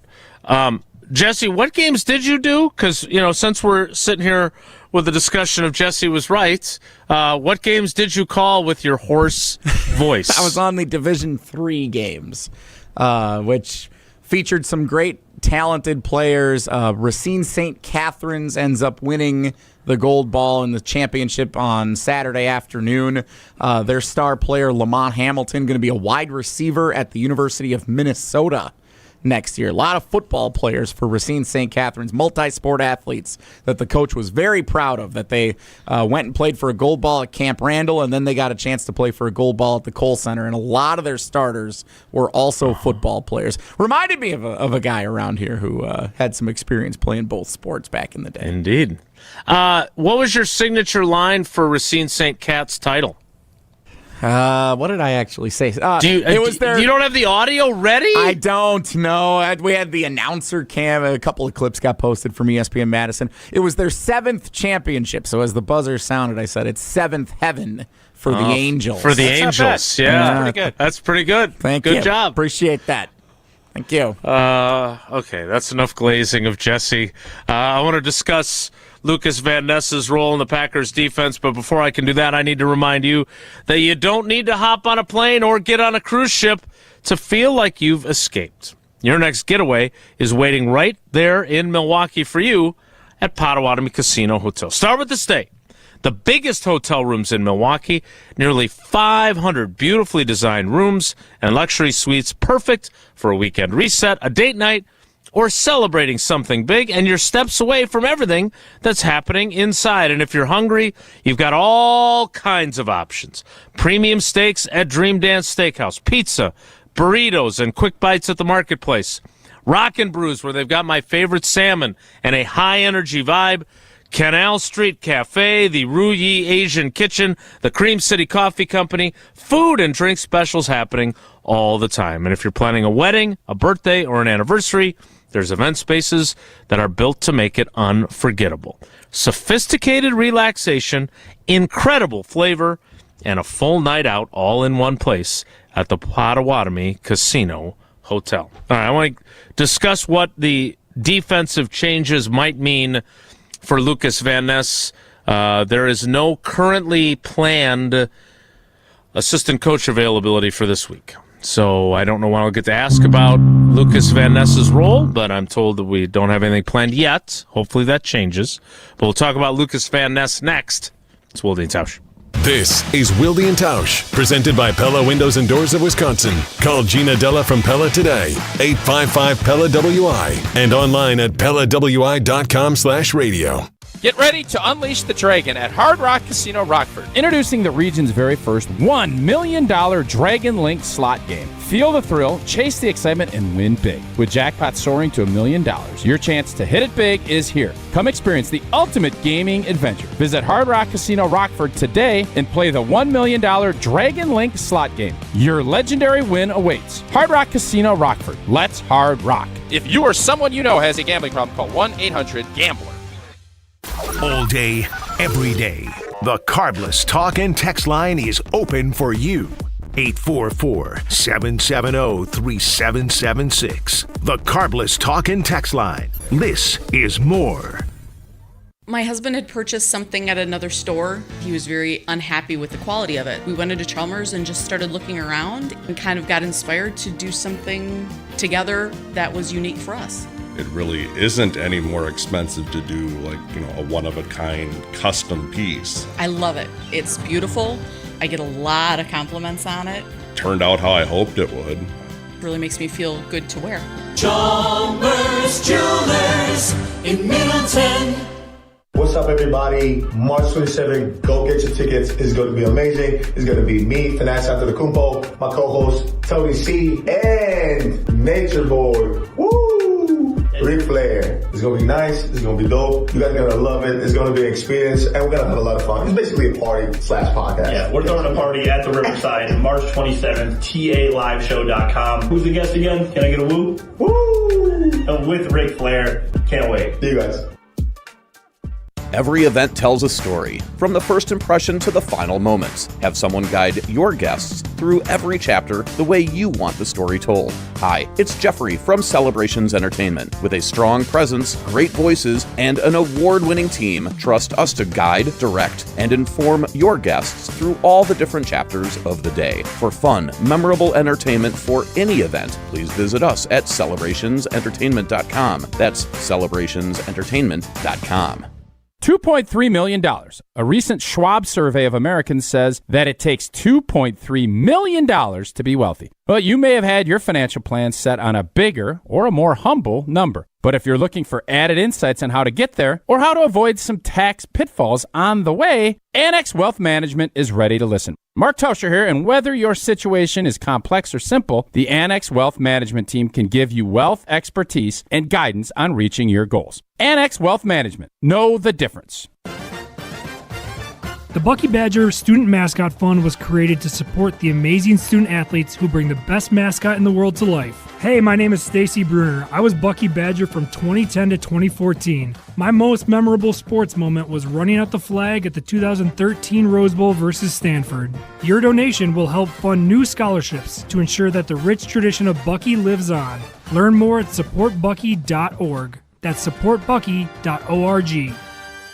Hey, it's Riley Yauk. Stay in the know on area high school sports and follow ESPN Madison on social media for Prep Mania on Deck, each week's preview for the top games and events. Prep Mania on Deck is brought to you by Zimbrick Honda, a proud supporter of high school sports and local communities.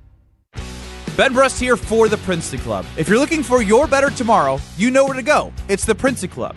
If you're looking to grow, it's also the Princeton Club, because they will cheer for you in all areas of your life. The best way to do that is to start a foundation of having a healthy body, and your growth will start from there. With the cleanest health clubs in Wisconsin, they provide everything for you to reach your goals. Start your better tomorrow today and grow in all areas of your life at the Princeton Club. Join for a better tomorrow. Brewers baseball is back. First pitch swinging and a drive to deep left. It's way back and way gone for Brandon Lockridge. First home run of the spring. You're listening to Madison's new home of the Milwaukee Brewers, 100.5 ESPN.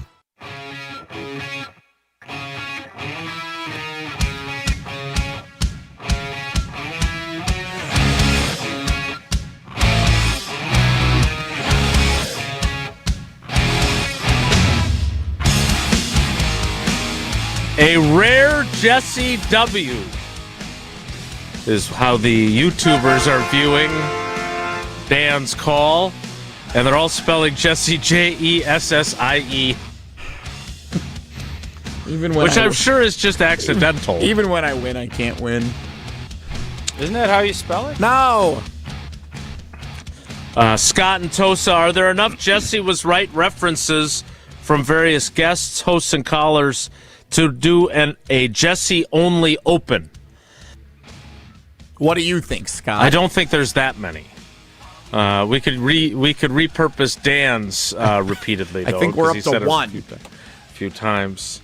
So, Tausch, can we agree that, and the deadline I think is May 1st again, that the Packers will not pick up the fifth-year option on Lucas Van Ness? Can we agree on that? I would think that's going to be the way they're leaning, yes. Okay. So that makes this season a contract year for him, much like it was last season for Quay Walker. Yeah. And that means that in his 4 seasons on his rookie deal, he will have played 1 year in a 3-4 under Joe Barry, 2 years in a 4-3, one of which he played with a broken thumb all year, the other in which he missed, 5-6 games with a foot injury, in a 4-3 with Jeff Hafley. And now he will be moving back to, and again, I understand it's a sub-package league, a nickel league, so you're still talking, whatever it may be. 20% of the snaps that you're in base, but now he's back into 3-4.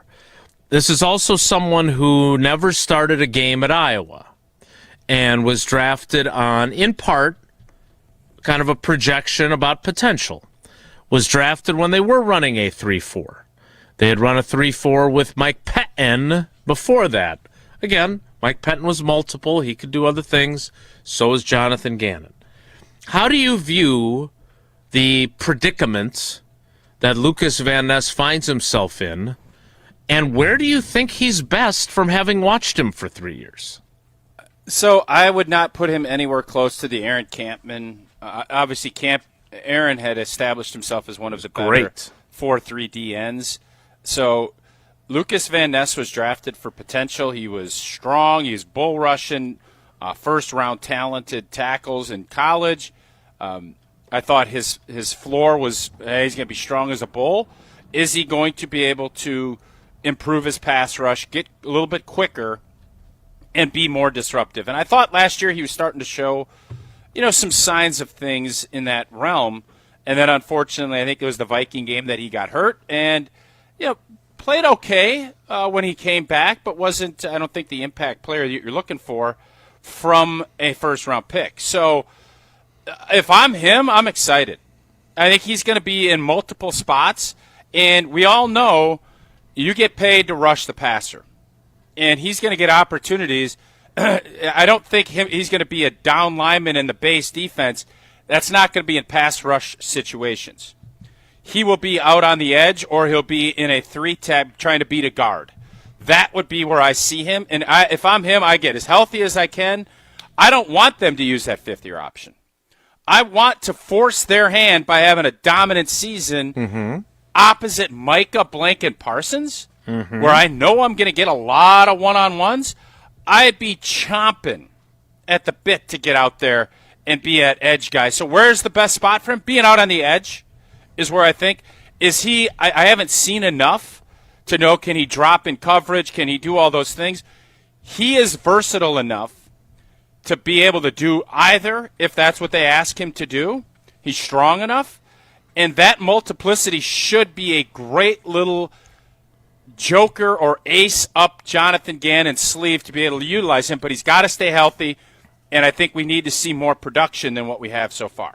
So how do you view him as a player? In the ESPN Madison YouTube comments, which, again, YouTube comments, I would say, generally have a little more edge to them, a little more attitude. LVN is a stiff. I don't agree with that, but has his production been what you expect from a 13th overall pick? No.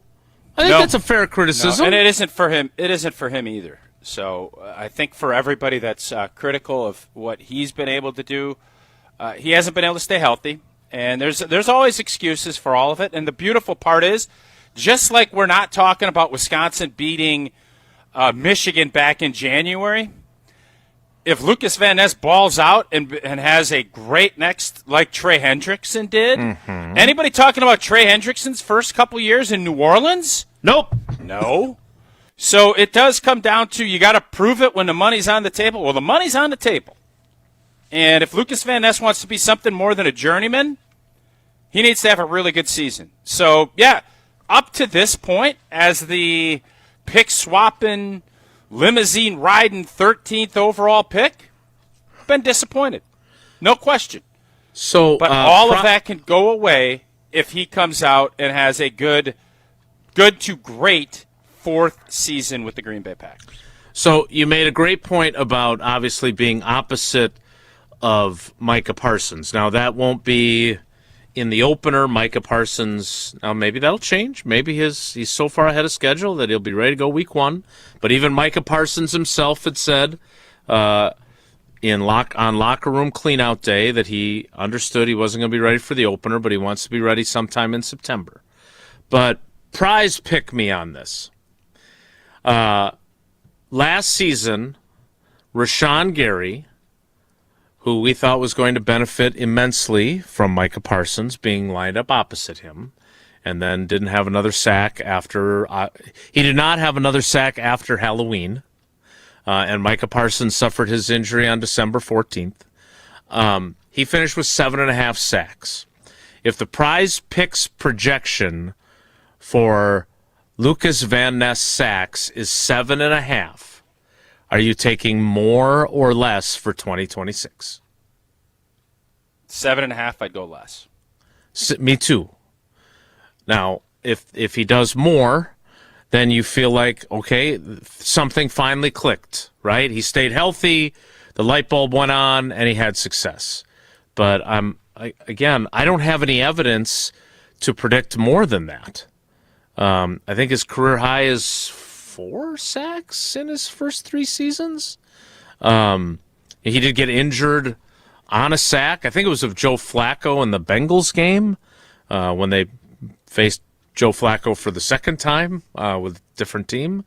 But I don't have a lot of evidence where I can say that he's going to break out in his 4th season. Now, to be fair, one interesting thing that has happened at that position was, if you remember, they did not give the 5th-year option to Nick Perry.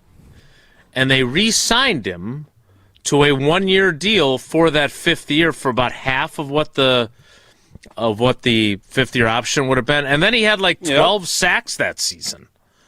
Yep. And then he never had double-digit sacks again. And then he's one of those mysterious guys that after his time with the Packers ended, did he play for anybody else after that? Because if he did, I don't remember it. So maybe again, we'll see how this season goes for him. But without Rashawn Gary, who you've traded, without Kingsley Enagbare, who is now a Jet, when you look at what they have beyond Lucas Van Ness at the moment, without a first-round pick, it's Lucas Van Ness, it's Barron Sorrell, whose dad has not been in our YouTube comments in a while, but hopefully he'll make a return at some point. It's Colin Oliver. Does that have more of a need than we have spent much time talking about to this point, that outside linebacker spot? Are they going to make Edgerrin Cooper one of those instead? Not if they're going to a 3-4. No, I mean, I'm not as concerned. I think that there's a lot of potential with Oliver and with Sorrell, and just because you don't have a name and you didn't go pick up Trey Hendrickson or any of these older veterans, that doesn't mean these guys aren't going to be good football players. Mm-hmm. There's a growth that you have to allow. Would you like to have some insurance? Sure. Would you like to pick up a first round pick this year that could fill that spot? Well, you also would say that about corner, and you'd also say that about offensive line. So they have their work cut out. They're going to need to develop some of these young guys into good pass rushers. And again, the plus that they have is they got an absolute dog that needs to be a force multiplier, to steal that term. Mm-hmm. Micah Parsons is that. Now, once he gets back and healthy, somebody has to elevate their game, and I hope it's Lucas Van Ness. But if it's not, it could be Oliver. It could be Sorrell. It could be Brenton Cox, who is re-signed. Yep. It could be somebody that's not on the roster yet. So there's you can never have enough good pass rushers. Lucas Van Ness is going to get the opportunity to be that guy. We'll see what he does with it. All right, last thing on this before we move forward. If he's not that guy, you mentioned Brenton Cox, which I'm glad you did. You mentioned the two young guys. If you do not have someone on the opposite side of Micah Parsons who can command at least some measure of respect, how much does that potentially diminish the impact Micah Parsons can have? Because we all agree that he is special and he can we've seen him fight through triple teams and still get to the quarterback. But if there was one thing we heard throughout the time that Rashawn Gary was here, well, he gets double teamed a lot, and that's why he's not as productive. If offensive coordinators and offensive line coaches can put a lot of resources towards stopping Micah Parsons because they're not threatened by the guys on the other side, is that not a big problem for this defense? It is. That's why you need to address it and make sure, because you're going to make Micah less. Micah's going to be valuable regardless, but you're going to limit potentially some of the things he can do if you're constantly feeling like you don't have any worries on the other side, whether it's your whether it's Devontae Wyatt or whomever else is on that side, along with a Lucas Van Ness or whomever. It takes away a little bit of that, oh my gosh, we have to constantly slide our protections, we have to do this. If you feel like your offensive line can handle that group one-on-one on a regular down-in, down basis, it will limit what you can do defensively for sure.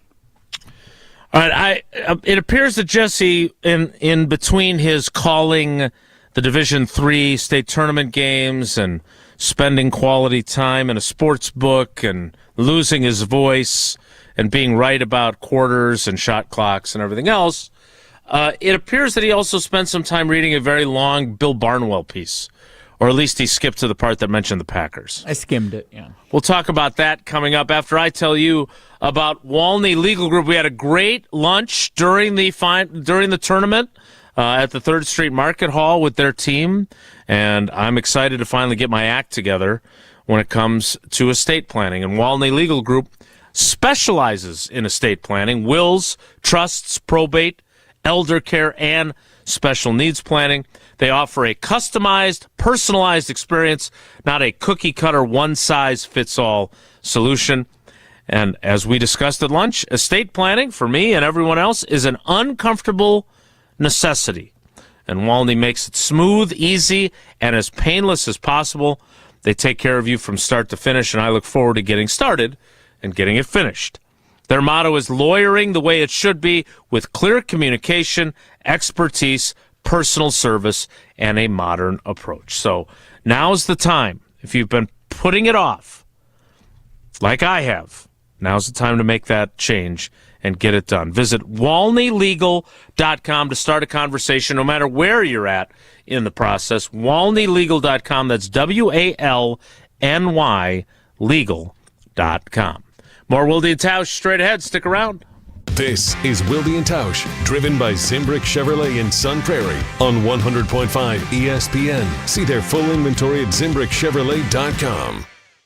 Mark Tauscher here for Pizza Hut. Well, it's bracket season, and Pizza Hut's got the watch parties covered. And right now, get a large 3-topping pizza for just $10. Try it on Pizza Hut's new hand-tossed crust. Crispy and golden outside, soft and fluffy inside, and finished with garlic parm seasoning. Order today at pizzahut.com or on the Pizza Hut app. A large 3-topping pizza for just $10 on Pizza Hut's new hand-tossed crust. Pizza Hut, feed good times, and remember, no one out-pizzas the Hut. Evan, Canty, and Michelle are unsportsmanlike. Talk with Lil Wayne, 5-time Grammy Award winner. Is it actually hard to remember all of your own lyrics? It used to be, but I had to go on stage one day for Drake. I noticed that he had these little televisions. I thought it was just like a stage prop, but then I noticed it was like prompters with his lyrics, and I was like, you could do that?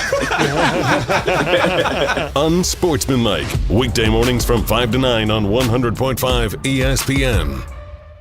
Wisconsin weather doesn't wait, and neither should you. At Pella Windows and Doors of Wisconsin, we make upgrading your home simple. Right now, order today and get 0% interest until 2032. You heard me right. 0% interest all the way until 2032. Upgrade your windows and doors now and pay over time without paying interest. With our 10-year limited warranty, you can feel confident in your investment. Schedule your free in-home consultation today at PellaWI.com. Certain restrictions apply. 3/31/2026. Hey, it's John Hayes, owner of Goodman's Jewelers. Come in and discover the high standards, classic traditions, honesty, integrity, and elegance when you walk through our doors. For over 90 years, customers have returned again and again to our warm boutique setting. Trust me, because I've been there for over 40 of them. Whether it's time to come back or your first time in, stop by Goodman's Jewelers at 220 State Street today. Goodman's Jewelers, the diamond store of Madison since 1933. The best is at Goodman's. My name is Rob, and I was seriously injured. When I think of Gruber Law Offices, I think of an honest, hardworking team who will fight to represent you. Couldn't be happier with the call that I made that day. Gruber Law Offices. One call, that's all. Talk about stepping up. Bang! Bang! It's time to level up your game. Introducing the all-new ESPN app. All of ESPN, all in one place. Your home for the most live sports and the best championship moments. The electricity is palpable. Step up your game with no annual contract required. It's the ultimate fan experience. Level up for more on the ESPN app or at stream.espn.com. Sign up now. Want to move better, play faster, and compete at a higher level? Train where Wisconsin's top athletes go. Total Athlete Performance. From middle school phenoms to the pros, TAP is Madison's #1 destination for speed, power, and athleticism. Their proven systems, expert coaches, and cutting-edge equipment help you dominate your sport. Can't make it in? Train anywhere with the TAP mobile app. Spots are filling fast, so don't wait. Visit tapwisconsin.com to schedule your free athletic assessment today. Join the Madison Money Guy, Christian Finfrock, for Retirement Income Strategies, Saturday and Sunday mornings at 7. Get the information you need as you plan for retirement. That's Retirement Income Strategies, Saturday and Sunday mornings at 7. Investment advisory services offered through Retirement Income Strategies, an SEC-registered investment advisor. When you're having computer problems, you need a company you trust to get things working again. Quickly and affordably. Madison Computer Works has been doing that for business and residential customers for decades. Our computer care plans take away the hassle of being without your computer or needing to bring it in for repair. Starting at only $10 a month, our local and friendly techs provide remote help and can fix most problems in just minutes. Call 608-231-8000 and sign up today. Madison Computer Works, computers that work for you. We're on the Packers. This 2 or 3 year window needs to yield a championship. Because we're on Wisconsin sports. When you bring back everybody, Mr. Policy is telling you we're winning a championship. Nobody covers the green and gold like 100.5 ESPN.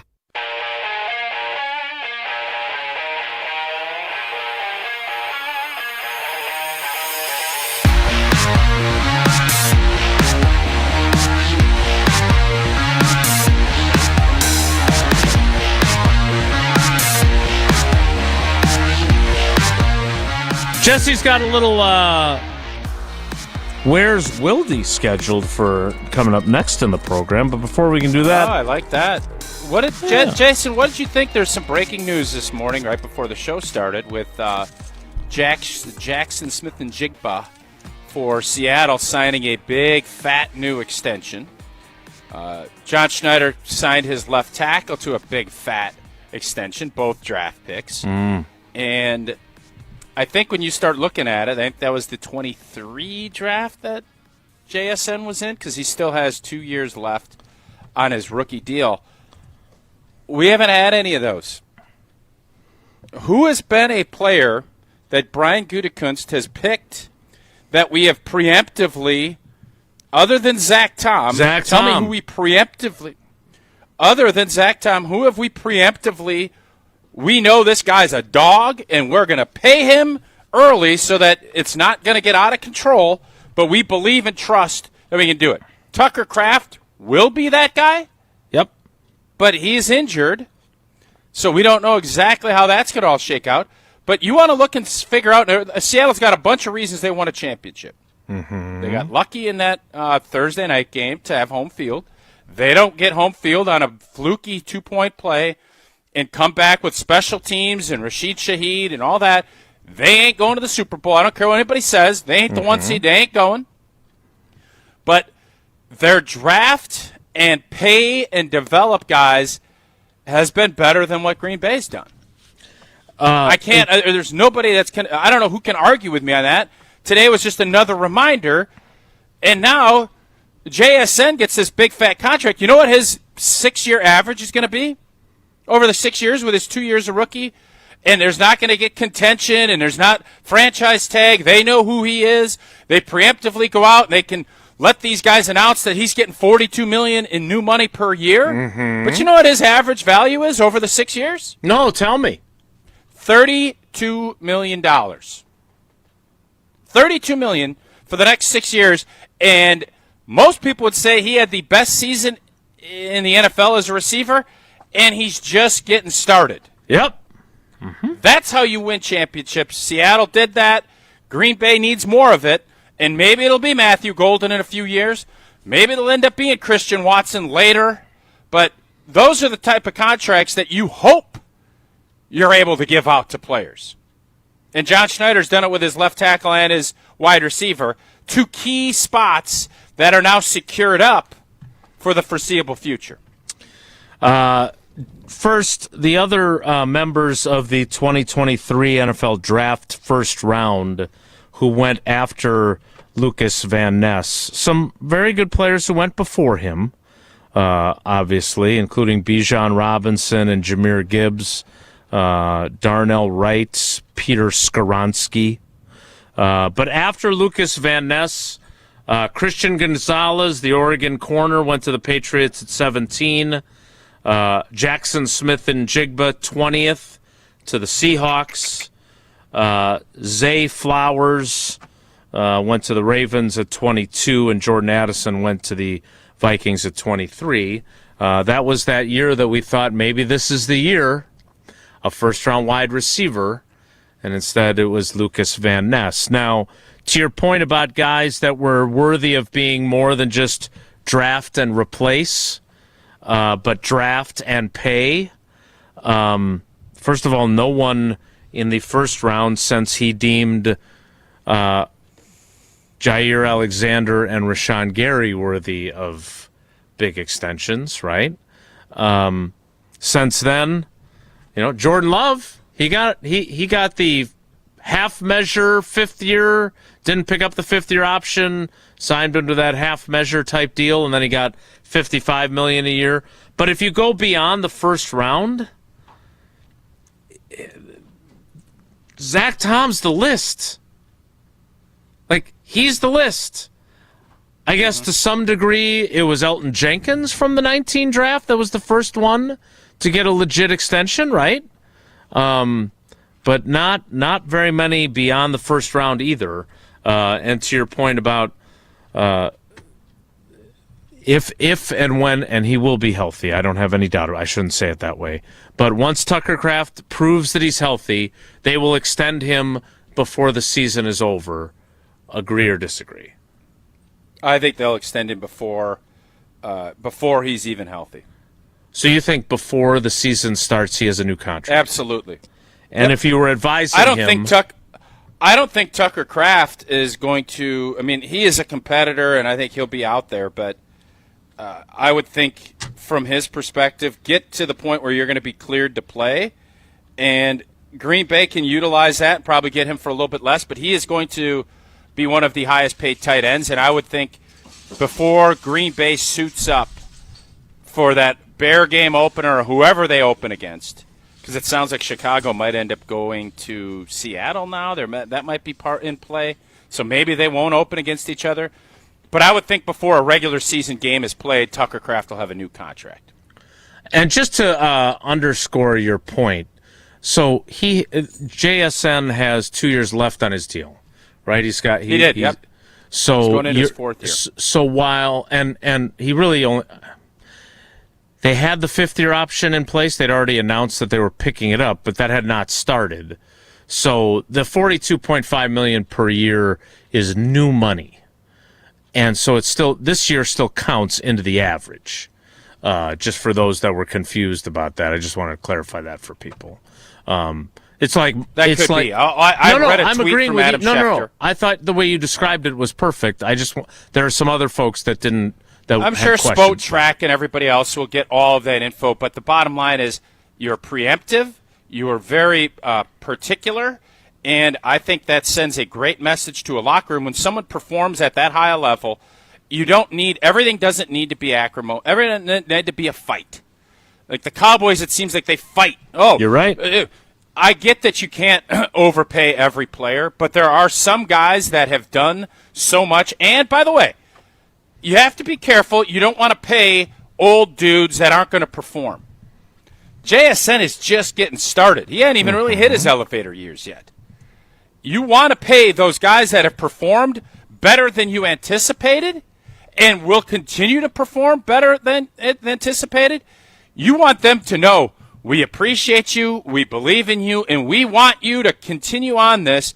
Take this thing over. That's where you find your leadership, because they are now almost part and parcel with the ownership, because I just got $148 million from you. I want us to succeed. Thank you, and you're going to be repaid in full off of your trust in doing this and not making me fight a 5th year, fight franchise tags, fight all of that stuff, and it just becomes acrimonious instead of harmonious. And when that's the case, everybody else sees it, and you're kind of like, well, those ungrateful son of a guns. Like, there's a line, and I don't want to act like you're just, getting that little T-shirt gun and shooting cash out. But what it is, it sends a message that you are respected and that you feel awesome, that this is something that you can do to take care of guys.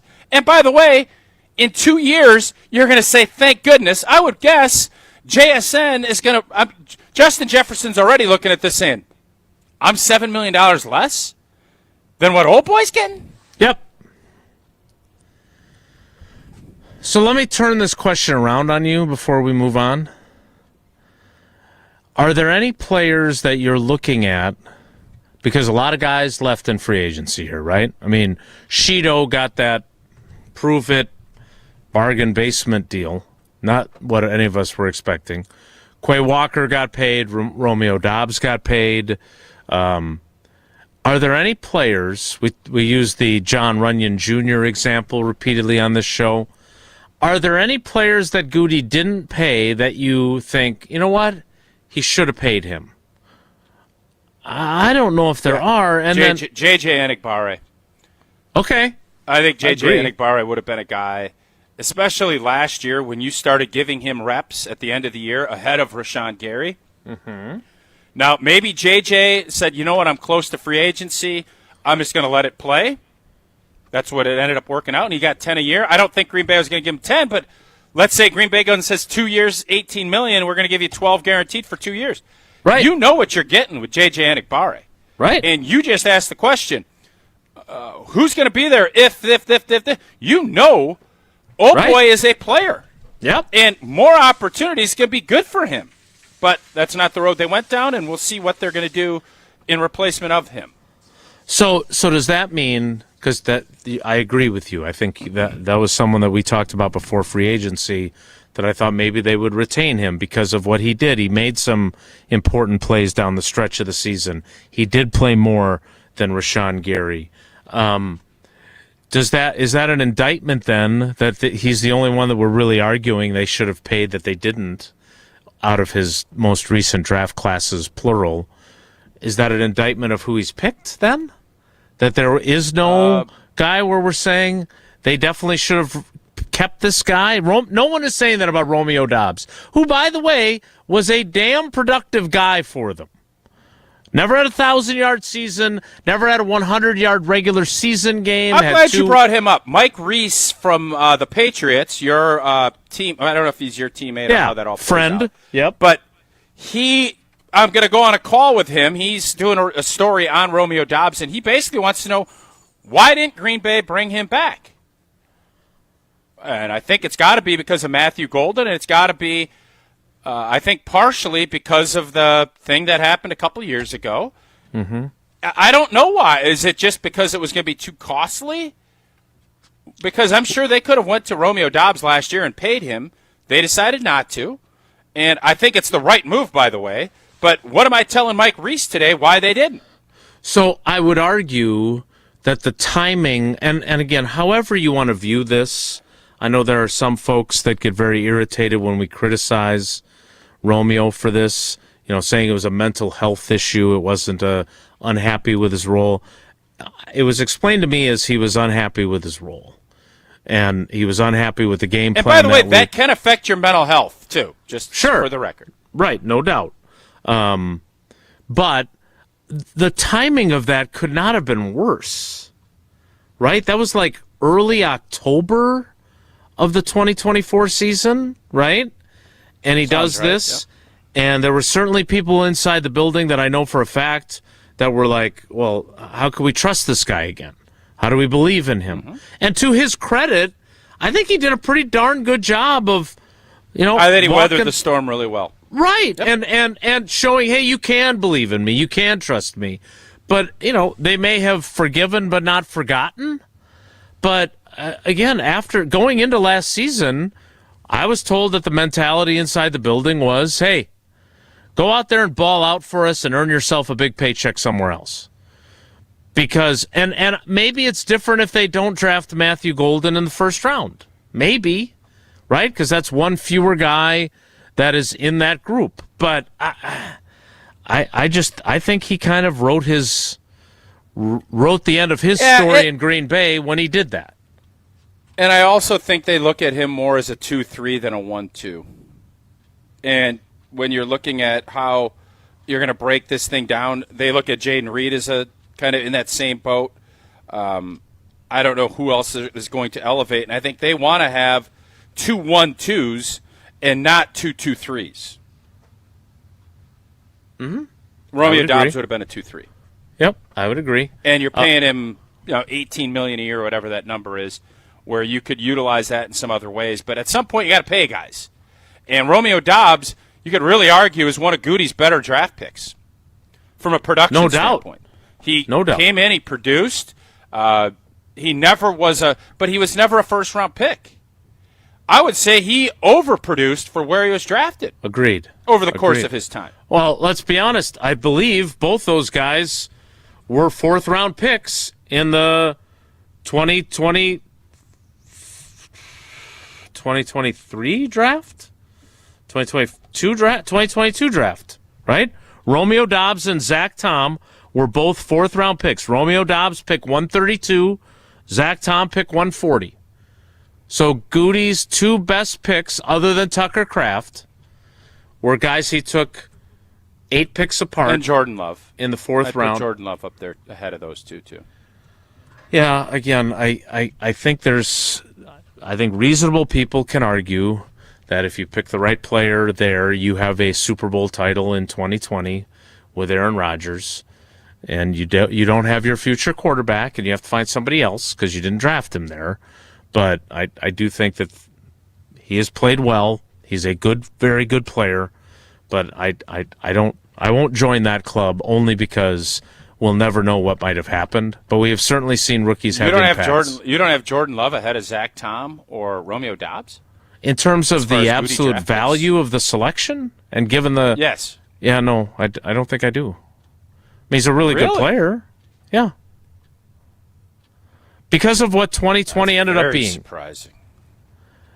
So you don't have any second thoughts about that at all? If you get a franchise quarterback in your first round and he's played and gotten better and better like he has, it's Tucker Kraft and him. And it's not even close to me. And he didn't play at all for 3 years. That doesn't factor in at all to you. He's played for 3 years, and he's led us to the playoffs. I understand. And the key part is he's gotten markedly better year over year. That's why I wouldn't even blink, and that's why I'm shocked that you said what you just said. Yeah, again, we're also talking about a team that was the number 1 overall seed in 2021 and didn't get anything accomplished in the postseason there either. That was another one of the years where he did not play. And again, I don't know how you looked at 2005, 2006, and 2007. The 2007 team was in the NFC Championship game. If you don't draft it, like, you were a member of that team. You became good friends with Aaron Rodgers. You played with him when he took over.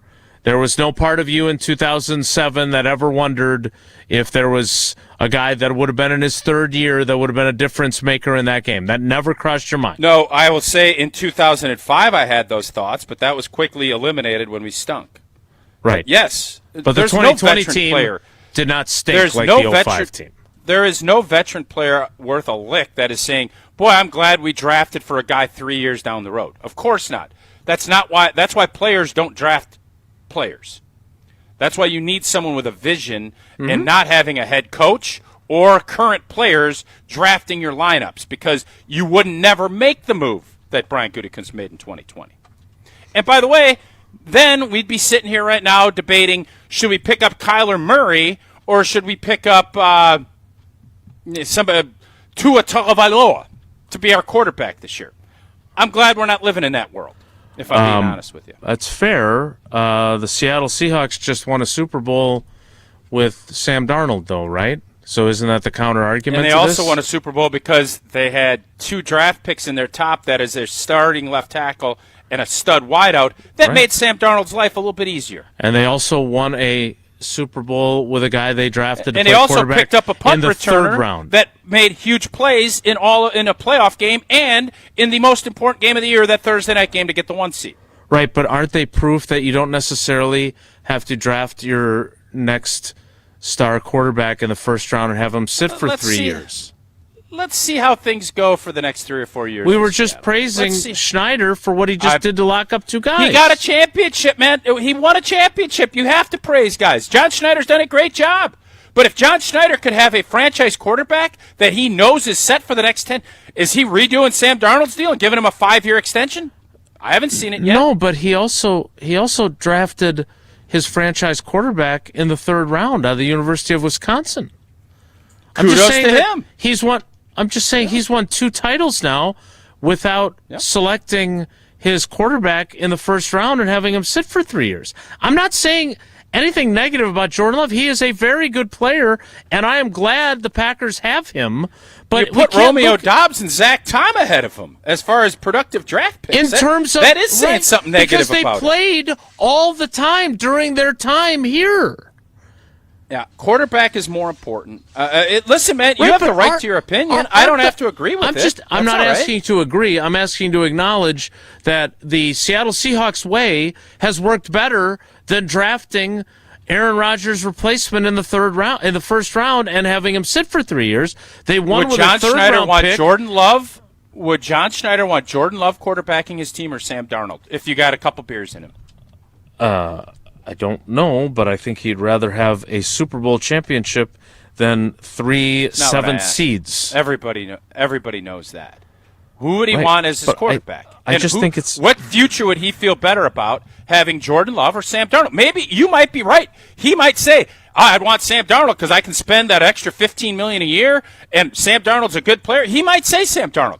I don't think he would. All right, I'm going to ask him right after I get done asking Jonathan Gannon to come on the show. I'm sure he'll give you that answer, and we can put that. Yeah, he'd rather have Jordan Love. Sam Darnold sucks. I'm sure that's what he's going to tell you.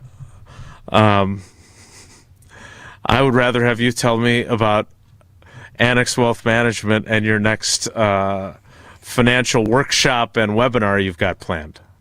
We got one coming in April. That will be when I get back. We'll be telling you all about that. We'll want you to sign up. It's going to be a lot of fun. I promise you that. And you know what's not a ton of fun? Doing your taxes. But you know what helps? Getting an expert from Annex to help you out. There's a bunch of new things, changes, new deductions. There's a car loan interest deduction, tax deduction for tips, For overtime pay, a senior bonus deduction, and the standard deduction is higher for most people as well. You have to learn what bracket you're in, how you figure out which deductions to take. Well, you want to be really good with your investments, and you want to make a bunch of money. You also have to make sure your taxes line up with that. That's what Annex will take into consideration, what your goals are in the next few years and in retirement. So take the long view, just like a GM in the football does, and have a plan built by experts, and those experts are at Annex. Get in, talk with the great people at Annex. They'll help you with everything, including all of your tax stuff. Go to annexwealth.com to learn more. More Wilde and Tausch straight ahead. Stick around. We're on the Badgers. You just kind of have to appreciate the season for what it was. They got back to the NCAA Tournament. They were a top 5 seed again. Because we're on Wisconsin Sports. I don't know where it goes from here. You're listening to 100.5 ESPN. Mark Tauscher here, and you know I love a smart play from the pocket. That's why I joined UW Credit Union. With their mobile banking app, I can make smart plays from anywhere. And with rewards checking perks like early payday, I score my money sooner. Stop by any of their local branches or visit uwcu.org to join and make the smart play by becoming a UW Credit Union member like I did. Federally insured by NCAA. Terms and conditions apply.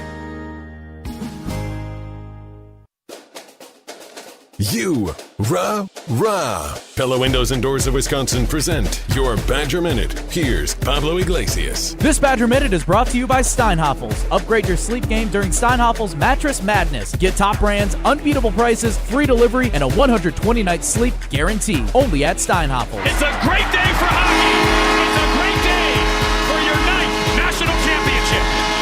The dynasty run continues for Wisconsin women's hockey. Head coach Mark Johnson joining Big Ten Network post-victory. How he'll remember this team? A team that faced a lot of adversity. It was an interesting year with the Olympics and kids coming and going, and our ability to come to the end and really become a unit, play together. And I think the togetherness and the understanding and really the belief in what we were trying to do. Order today and get 0% interest until 2032 at Pella Windows and Doors of Wisconsin. Upgrade now, pay no interest until 2032. Visit PellaWI.com. To those who've ever dreamt of their perfect event, those dreams are worthy and they are possible. Hi, it's Jeffrey from Celebrations Entertainment. With hard work, passion, and great music, we will make your event dreams a reality. Every event is a labor of love with one-on-one planning, customization, and flawless execution. Bringing your event to life is what we do. For a fun, memorable event, visit celebrationsentertainment.com. That's celebrationsentertainment.com. Let's be honest, I don't do stink. I work hard, I sweat, but I still want my gear to smell good and last. That's why I love Iron Jock. It was built to solve the problem everyone knows, smelly gear that wears out too fast. Iron Jock uses silver ion technology, infusing nano silver right into the fabric to kill 99% of odor-causing bacteria for the life of the gear. It doesn't wash out. It doesn't wear out. Iron Jock keeps me fresh and feeling unstoppable. Iron Jock, no stink, just performance. Shop now at ironjock.com. That's ironjoc.com. Coors Light presents To Chill or Not to Chill. When your friend skips your favorite song on the playlist. End the friendship. Or choose chill because that song lives rent-free in your head anyway. And you planned ahead by bringing Coors Light to the party. And the sound of that ice-cold can cracking open was music to your ears already. Coors Light. Choose chill. Celebrate responsibly. 2024 Coors Brewing Company, Golden, Colorado. The Bucky Badger Student Mascot Fund was created to support the amazing student athletes who bring the best mascot in the world to life. Hey, my name is Stacy Bruner. I was Bucky Badger from 2010 to 2014. My most memorable sports moment was running out the flag at the 2013 Rose Bowl versus Stanford. Your donation will help fund new scholarships to ensure that the rich tradition of Bucky lives on. Learn more at supportbucky.org. That's supportbucky.org. Spring is here, and living with your old, drafty, foggy, dirty, hard-to-open, bad windows is no longer an option. You deserve better windows and doors. At Siding Unlimited, we install top-of-the-line wood, vinyl, and fiberglass windows with options to fit your style, color, and design choices. Built for energy efficiency, installed by our professional craftsmen at Siding Unlimited. Siding Unlimited. Experience, integrity, craftsmanship. Visit sidingunlimited.com today. What's next for Giannis and the Bucks? Giannis was sold coming into the year on championship contention. They just have not been able to get on the same page about winning, about the future, about him. Stay up to date right here on 100.5 ESPN, Madison's home of the Milwaukee Bucks.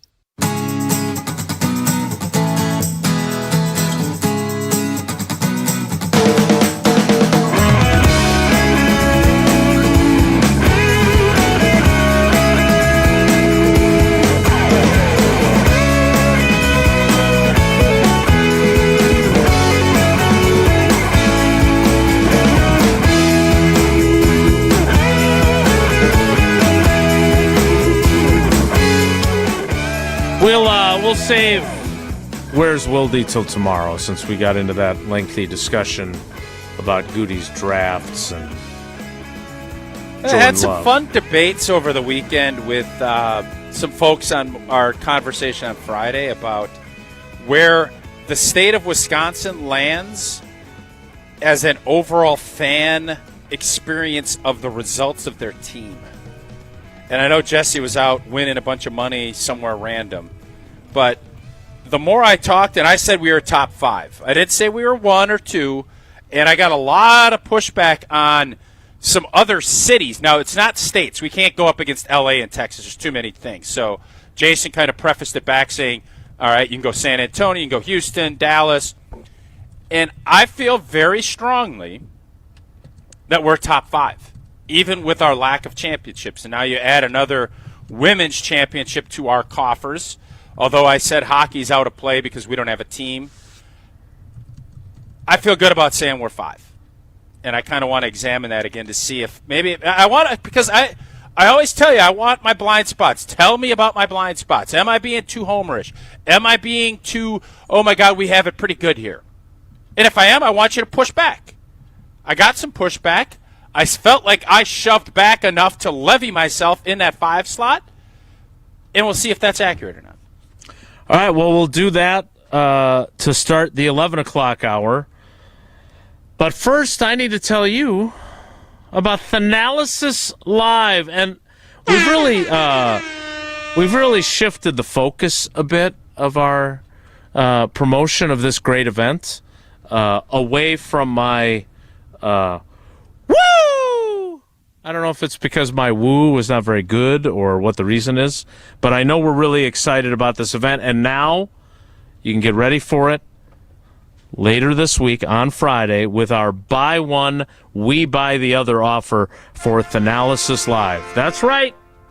It's one of the biggest nights in Wisconsin sports, and we don't want you to miss out. So you buy one ticket, and ESPN Wisconsin is going to buy the other.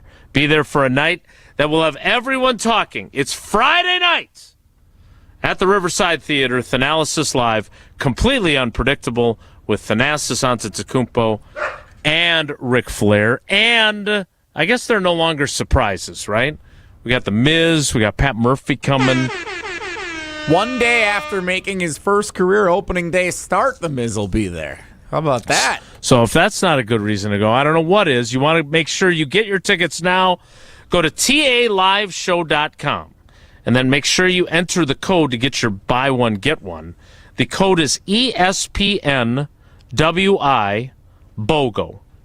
ESPNWI BOGO at checkout.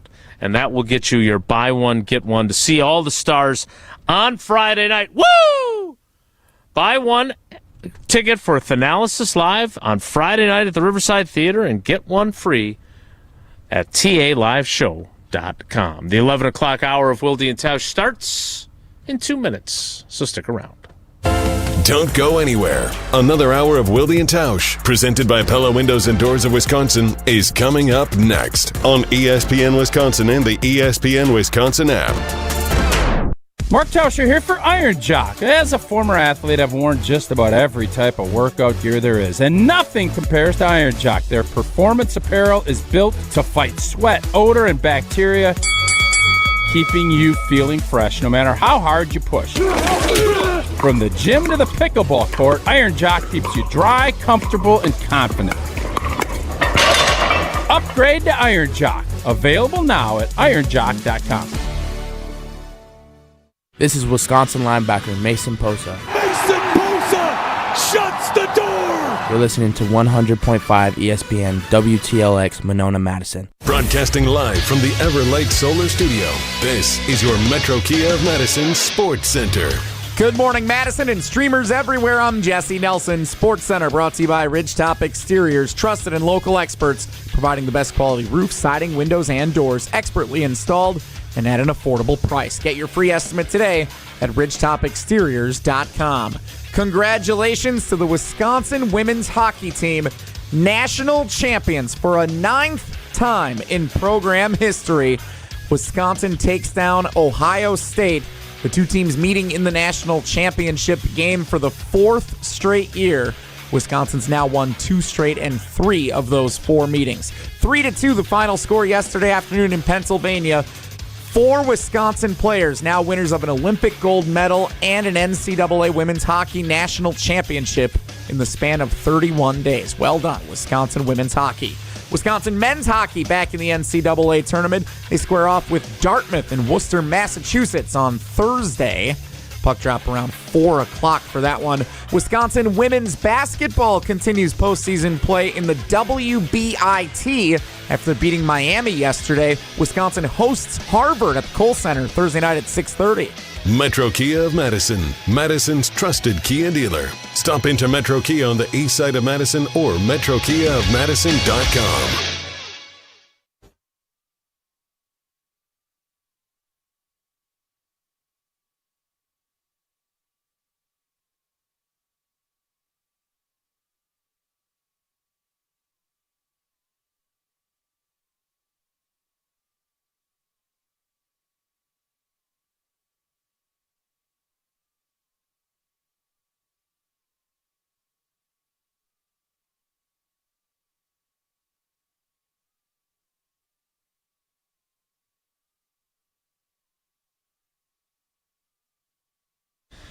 The 11 o'clock hour of Wilde and Tausch begins now. I misspoke earlier. I believe I said, where's Wilde tomorrow? Nobody wants to.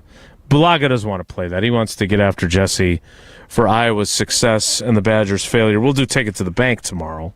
We'll do Where's Wilde coming up next. All right, Tausch, reset us here. Explain to us the pushback you got. Explain to us your hypothesis. And explain to us why you're right. So, looking back, there's this championship or bust mentality on a lot of folks, and I get it, man. This was kind of in reference to listening to all of our fans Friday basically call in. We didn't get to a ton of the texts about the frustration, discouragement, snake bittenness of being a Wisconsin sports fan over the course of the last, and I said 2010. Obviously, it starts with our championship in that Super Bowl, and we go up to modern day. And have there been a lot of bitter disappointments? Yes. But my point has been, as a Wisconsin sports fan, we've got to experience a lot of cool blank. We've had MVPs in every sport. We've been in position to win a lot of championships. We've gotten 2, which is nothing to sniff at, but we've been in the mix, and there are other cities that have had more success, and if you are just going from a fan on the overall experience, the winning, everything that goes into being a fan, there are some places that I would say, we can't compete. Boston would be at the top of that list. I can't pull up for whatever reason, my text messages aren't pulling up right now. Uh-oh. But I'm trying to remember who there are other places. The argument of Chicago, I poo-pooed. Well, they had 3 Stanley Cups with the Hawks. I said we're not counting hockey at this point because, A, we don't have a professional team, and B, it's more niche, even though it's grown and is popular, and we have 9 national championships. I can't lump that in. Okay, I have it. So when you put all that in, what are the other areas that you would make an argument are definitely ahead of where the state of Wisconsin, from an enjoyment and from a championship and from a winning standpoint, would be ahead of us? So North American cities by number of major sports championships.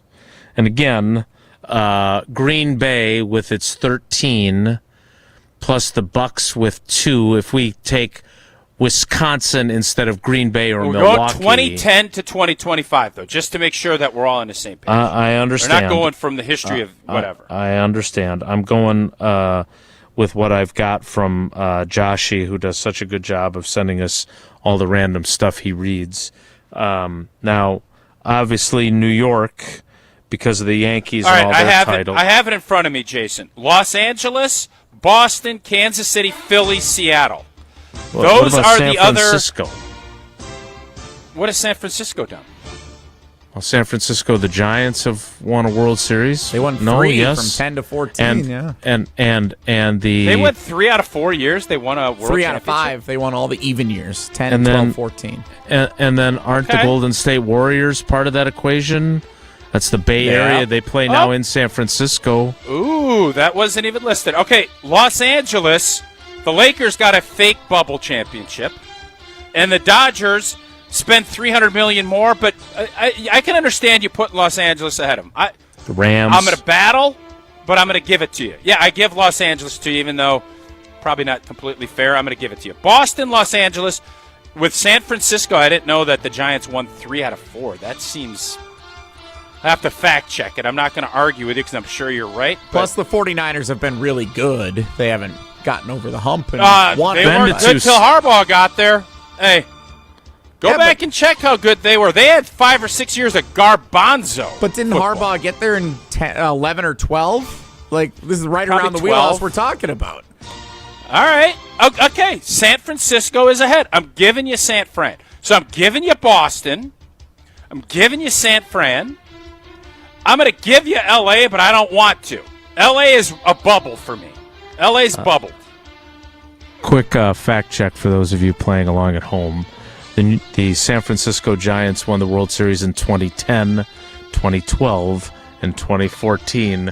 And it pains me to say this again. Boy, you're having a day. Jesse was right. I feel like this is Friday. This is Friday at the sports book all over again. I'm telling everybody what to do. They're not listening to me. Just listen to me. I know what I'm talking about. Have you considered the idea of taking the rest of the week off like Tausch and going out on a high note? That way you avoid Bulaga tomorrow. Yes, I have. I have You should see considered what it. Riley's up to. Jesse is right. Again, all right, the floor is once again yours, Tausch. Okay, so Boston, no doubter. San Francisco, now no doubter. Philadelphia, no doubter. So those are 3 cities/areas that have been better being a fan than being in the state of Wisconsin. Those 3 for sure. I'm going to give you L.A. That's 4. Now that you're looking at it this way, Kansas City is ahead of us, too. Yeah, I can't argue Kansas City. Yeah. 2015 World Series, Ned Yost. Yeah. So that puts us at 4. And now, does Seattle beat us? They don't have a basketball team. Their baseball team stunk for a long time. It's been irrelevant. But the Seahawks got 2 championships in that time. Would you rather be a sports fan of the city of Seattle or the state of Wisconsin? It's a good question. Because that puts us at that 5 slot. Seattle is a good argument. I can see it both ways. I'm taking Wisconsin. But they also have a hockey team. We're not counting that. They haven't won jack. But they got 2 NFL Super Bowl championships in that window with a lot of success gutting us. Yeah. The Brewers have been markedly better. We've had more fun watching the Brewers than they have the Mariners. The Bucks won a championship. That should at least balance out a little of the pain. Football, we're giving it to the Seahawks over the Packers. But everything else goes our way. I mean, the Mariners have gotten just as far in the playoffs as the Brewers have. Have they been as consistently good winning divisions and doing what we've done? No, they've been in the mix for several years, but just the last couple they've kind of gotten over the hump. Bunch of downtime, too. Bunch of dead time, too. Yeah. Brewers over Mariners, no doubt. Bucks over Sonics, no doubt. Seahawks over Packers, no doubt. Yeah. And 2 titles to just 1 in Wisconsin in that time. We got 1. So the Dallas Mavericks won the 2011 NBA title. The Texas Rangers won a World Series, right? Yeah.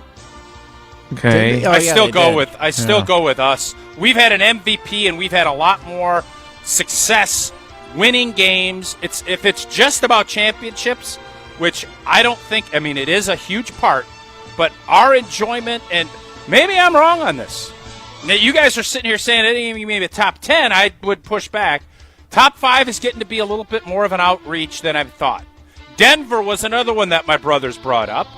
And Denver, the Rockies had the 1 year. Everything else, they stink. They've been terrible. The Nuggies, I would say the Nuggets have been better than the Bucks. And they got They one. have a championship. The Broncos, we have a championship. We've been the Broncos since last year, though. They stunk after that championship. Packers over Broncos, not a doubt in my mind, over this last 15 years. Even though the Broncos won a Super Bowl with Peyton Manning and were really good the year they didn't win it with Peyton Manning. I still take the Packers over the Broncos. And the Rockies do not have a title in that window. No, they've been terrible. Right? And they lose the World Series? They lost the World Series in what, 07? Yeah, and they haven't been that good since. Yeah, so I'm not going to take Denver. I think Dallas-Fort Worth is the next one that has a chance of being debatable. I actually think Denver has a better case than Dallas. I do too. Denver's case is better than Dallas. Because of an NBA title and a Super Bowl Bowl. And they were good, they went down, and now they're back on the up. If we're just Plus, looking the at Cowboys haven't done jack, and the Right. Cowboys are such a big piece to what they do. That Super Bowl that the Denver Broncos most recently won was in 2016? That sounds Is that right? right. Super Bowl 50? Yeah. Would that have been 10 years ago? Okay. All right. I think I would take Denver over Wisconsin. I would not take Dallas. I would take Denver. Would you take Seattle over Wisconsin? No. I think Seattle and Wisconsin are on par. Neck and neck. I think Dallas is like one notch below both of those. Okay, so as I'm doing my math here, I can no longer say we are top 5. I have to rescind that statement because your addition of San Francisco and their 3 championships that I, for whatever reason, just completely forgot about, and the fact Golden State is going to consider themselves San Fran, which is fair. There's no doubt. I can't even think. Golden State and San Francisco sports fans much better position than Wisconsin sports fans over the 15 years. Yep. So Los Angeles, again, I think it's a coin toss. I don't put them ahead, but Boston for sure, Kansas City for sure, Philly for sure, San Fran for sure. So right now it's the state of Wisconsin battling Denver and Los Angeles for the 5 slot. That's how I look at it. Jason has Dallas in there too. I don't. And but that's Seattle. where we're sitting. Are we? Yeah, I'm not. Seattle's not, but I get what you're saying. Cleveland. Does Cleveland have any? They got claim to be one in NBA the discussion. Title. They got one NBA title. And the Guardians went They're to not a even world. in the conversation. The Indians/Guardians went to a World Series. Did they not? They Lost didn't to win. the Cubs, painful, blew Game 7. The Browns have stunk so bad that would override any of that. Again, it's not just. And Jason, you're the king of this. It's not just the championship. Hey, oh boy, I'm just furthering the conversation. I'm not saying that Cleveland should be in it. I'm just asking if they deserve to at least be mentioned. Yeah, and we said, and my point is, I think here's where the debate gets interesting. It's MVPs, sports fans' enjoyment. Our teams, we had a run where we thought all 3 of our teams could win a championship. We had a thing that was tracking it. I don't remember even who was doing it. Jamie, I think, in Orlando. Jamie was tracking it. That is, and to have MVPs and to be in the mix and everything. Yes, it would have been great to win 1 or 2 more, and then we're in the same conversations as Philly and Boston, but we didn't, and that's why we're not. I guess the tiebreaker for me was Seattle versus Wisconsin. As you so aptly put it, Seattle does not have an NBA team. I guess this all comes down to how have the Seattle Kraken been since they started? because they have an NHL team and we don't. Whoa, Nelly! So have the Seattle Kraken made the playoffs at all? Have they had a bunch of first-round playoff exits in which their star forward got hurt and they didn't advance beyond that? Because we can't downgrade Seattle for not having an NBA team, and the Packers don't have an NHL team. That's a fair. And they do have 2 Super Bowl titles, which evens out the number of titles. And the NFL is king compared to the NBA for a lot of people. Seattle has a very strong case, especially if it goes head to head. Because if it's straight head to head, they've gutted us. So Seahawks.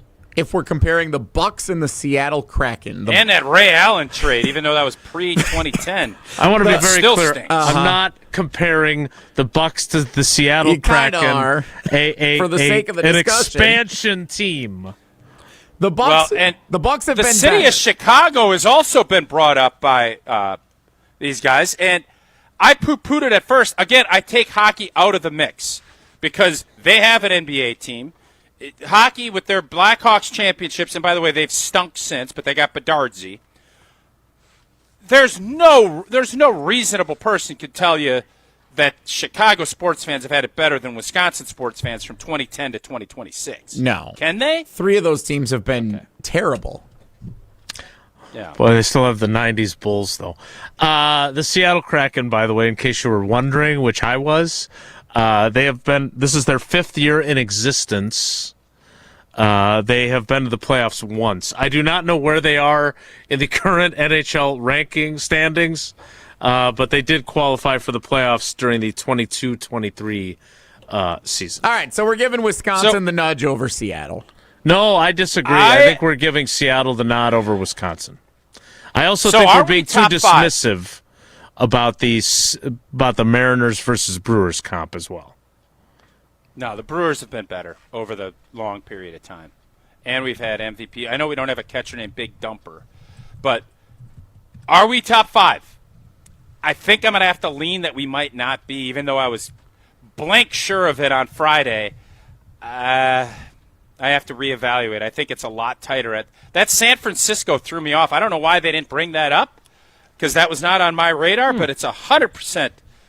San Francisco could make the argument they're tops, ahead of Boston and Kansas City. So I wrote it down on my whiteboard here. I've got Wisconsin and Seattle tied for 7th. 7th? All right, go through your top 6. Boston, Philadelphia, San Francisco, Kansas City, L.A., Denver, then Wisconsin and Seattle. Denver's not. Denver's got an NBA title, a Super Bowl title, record-setting season for Peyton Manning, and a resurgence where they were the 1 seed in the AFC this year and very well should have been in the Super Bowl if their quarterback doesn't get hurt. Oh, we very well should have won a Super Bowl if we can recover an onside kick and if we can win a home game during COVID. So get rid of the shouldas, okay? I don't have any interest in shoulda, couldas, okay? Those days are over. You want to start getting into personal achievements. We had a 4-time MVP, a 2-time NBA MVP. We had a Major League Baseball MVP. We've had NLCSs up the yin-yang as a low-market squad. Manager of the Year twice. Like, what are we doing here? If that's what you want to go down, Seattle and Wisconsin are tight. No doubt. L.A., all right. Sorry. Go ahead. Denver has to be ahead. Ahead. They won the Stanley Cup in 2022. Hockey doesn't count if they have an NBA team. We told you that. They can't have 4 versus 3. Can't, right, but can't they? You're take out the baseball team and put in the hockey team, and then it counts. They have a team in their town. The fact that we don't have an NHL team isn't. They shouldn't be penalized. They won the Stanley Cup. You're a hockey guy. Oh. Okay, well, this is like running a marathon with one leg. Like, of course, there's an advantage to the one with 2 legs. Uh-oh. What about Tampa? Tampa had Brady. They won a Super Bowl. The Stanley Cup. They don't have an NBA team, so Stanley Cup counts for multiple runs. Yeah, Tampa's in the Tampa equation. Bay Rays were in the World Series. Went to game 6 or 7 against the Dodgers. Tampa's in the equation. I think Tampa. I think sure. Tampa's ahead of Wisconsin. So now now Wisconsin's in a tie for 8th. I got them tied for 8th. Jesse, without the Stanley Cup, still had Denver ahead. Yeah. That should be a tiebreaker of some sort that puts them ahead, because you don't have them ahead of Wisconsin. All right, let's give our own power rankings, because I know Maddie loves putting rankings up on social, and I'm open to doing this. I have them ahead of Denver. I'm putting them 6th. I'm putting them ahead of Tampa, too. You guys can put them 8th or 9th. I have to rescind and eat my words from Friday. I was wrong. They're not top 5. Clip that. And it's a big reason because we didn't win the championship in 2021, which we should have, and we didn't win it in 20. One of those two, I'm not even going to entertain these conversations, but because we didn't, I have to. If only they had T. Higgins. Okay, I'm with once again. Jesse is right. I'm going with his list. Jesse's having a day. With Wisconsin tied for 8th, and maybe if I use the tiebreaker of Seattle directly gutting the Packers, I have to put them 9th no ties behind in this, Seattle. Jesse. Put them 8th or 9th. There ain't no ties. This isn't college football circa 1985. All right, we're in the new era. Let's go. So now Man we're up just and put us 9th or 8th. And I'm putting Tampa ahead. So does that put Wisconsin 9th, Jesse, and Tausch in the danger zone of the top 10 discussion that was had? If you put Dallas ahead of Wisconsin like you wanted to originally, then Wisconsin would be 10th on your list. Wow. Jordan Love is 5th on Goody's draft pick list, and he's got Wisconsin 10th. What a world. What a world. Yeah, but I've got it number 1, Grubeloff says, when it comes to who would represent me if I was ever injured in an accident, if I could speak as well. 414-276-6666. That's the call to make. One call, that's all. Hopefully you never have to make it. Hopefully I never have to make it. You're never in an accident, but unfortunately, those accidents happen all the time, and you need to make sure you have the best team on your side. So go to the website, gruber-law.com, to find out more about the firm, all the great lawyers they have, and everything they do in our communities. And make the call if you need to. 414-276-6666, 414-276-6666. Gruber Law Offices. One call, that's all. More Wilde and Tausch straight ahead. Stick around. This is Wilde and Tausch, presented by Pella Windows and Doors of Wisconsin. Call Gina Della from Pella today, 855-PELLA-WI, and online at PellaWI.com/radio. What's new at Zimbrick Chevrolet? A lot. A free car wash with every service, plus a brand new detail facility to keep your ride looking fresh all year long. Relax with coffee and snacks while you wait, and if you can't, grab one of their numerous service loaners, take the shuttle, or even get a lift on them. Plus, Zimbrick Chevrolet has the largest new Chevrolet inventory in southern Wisconsin, and you'll never overpay at Zimbrick Chevrolet. Zimbrick Chevrolet in Sun Prairie, the name you can trust. Mark Tauscher here for Pizza Hut. Well, it's bracket season, and Pizza Hut's got the watch parties covered. And right now, get a large 3-topping pizza for just $10. Try it on Pizza Hut's new hand-tossed crust. Crispy and golden outside, soft and fluffy inside, and finished with garlic parm seasoning. Order today at pizzahut.com or on the Pizza Hut app. A large 3-topping pizza for just $10 on Pizza Hut's new hand-tossed crust. Pizza Hut, feed good times, and remember, no one out-pizzas the Hut. Prizes, flyaways, even cash money. You want it? We've got it. Find a list of all contests and official rules by visiting ESPNWisconsinContests.com. That's ESPNWisconsinContests.com. Ben Brust here for the Princeton Club. If you're looking for your better tomorrow, you know where to go. It's the Princeton Club. If you're looking to grow, it's also the Princeton Club, because they will cheer for you in all areas of your life. The best way to do that is to start a foundation of having a healthy body, and your growth will start from there. With the cleanest health clubs in Wisconsin, they provide everything for you to reach your goals. Start your better tomorrow today and grow in all areas of your life at the Princeton Club. Join for a better tomorrow. At J&K Security Solutions, protecting your home or business is more than just the priority. It's what we do. I'm President Jeffrey Beckman. Since 1987, J&K Security Solutions has been committed to providing Madison and southern Wisconsin with dependable security solutions. Whether it's security, fire, or the latest automation solutions, go to jksecurity.com to see how J&K can help keep your home or business secure. Get protected now at jksecurity.com. Condon Jewelers, the jeweler on the east side, the jeweler on your side. When you see Diamond Jim, you can count on him to be on your side. Selection beyond compare with on-site repair, so you can wear your jewelry with pride. Condon Jewelers, the jeweler on the east side, the jeweler on your side. I'm Coach Greg Gard, and I've spent my career teaching young men the fundamentals of basketball: preparation, hard work, teamwork. But here's what else I've learned. Those fundamentals don't apply just to the court. They apply to life, and they apply to your finances. That's why I believe in Bank CMG. They're a community bank built on the same values, helping people prepare for the future, building wealth one smart decision at a time, and staying rooted right here in Wisconsin. Success doesn't happen by accident. It takes a game plan, it takes discipline, and it takes a partner who understands your goals. Whether you're saving for your family, buying a home, or planning for retirement, Bank CMG has your back. They're not just here to handle your money, they're here to help you grow it. Visit bankcmg.com or stop by your local branch. Let's get to work.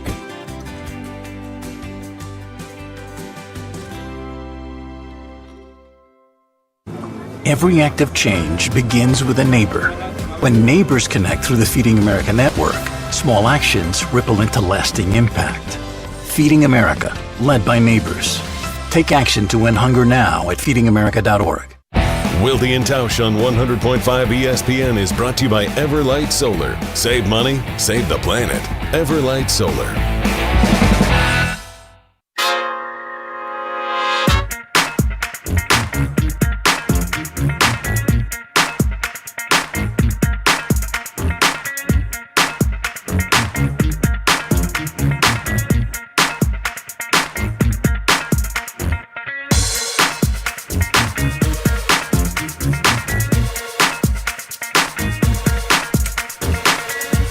What a debate it's been. Josh DiMaggio over here trying to make an argument for Las Vegas. Yeah, I just want to make sure, because I kind of got hijacked with this conversation. We have 3 sports teams. I was equating it. I took hockey out of it. There is no hockey. We don't have it. So you can have a broader debate on the Kraken and the Golden Knights and the Lightning and everything else. That's fine. But because it was Wisconsin-based, off of Thursday's devastating loss to our college team, I didn't put colleges in there either.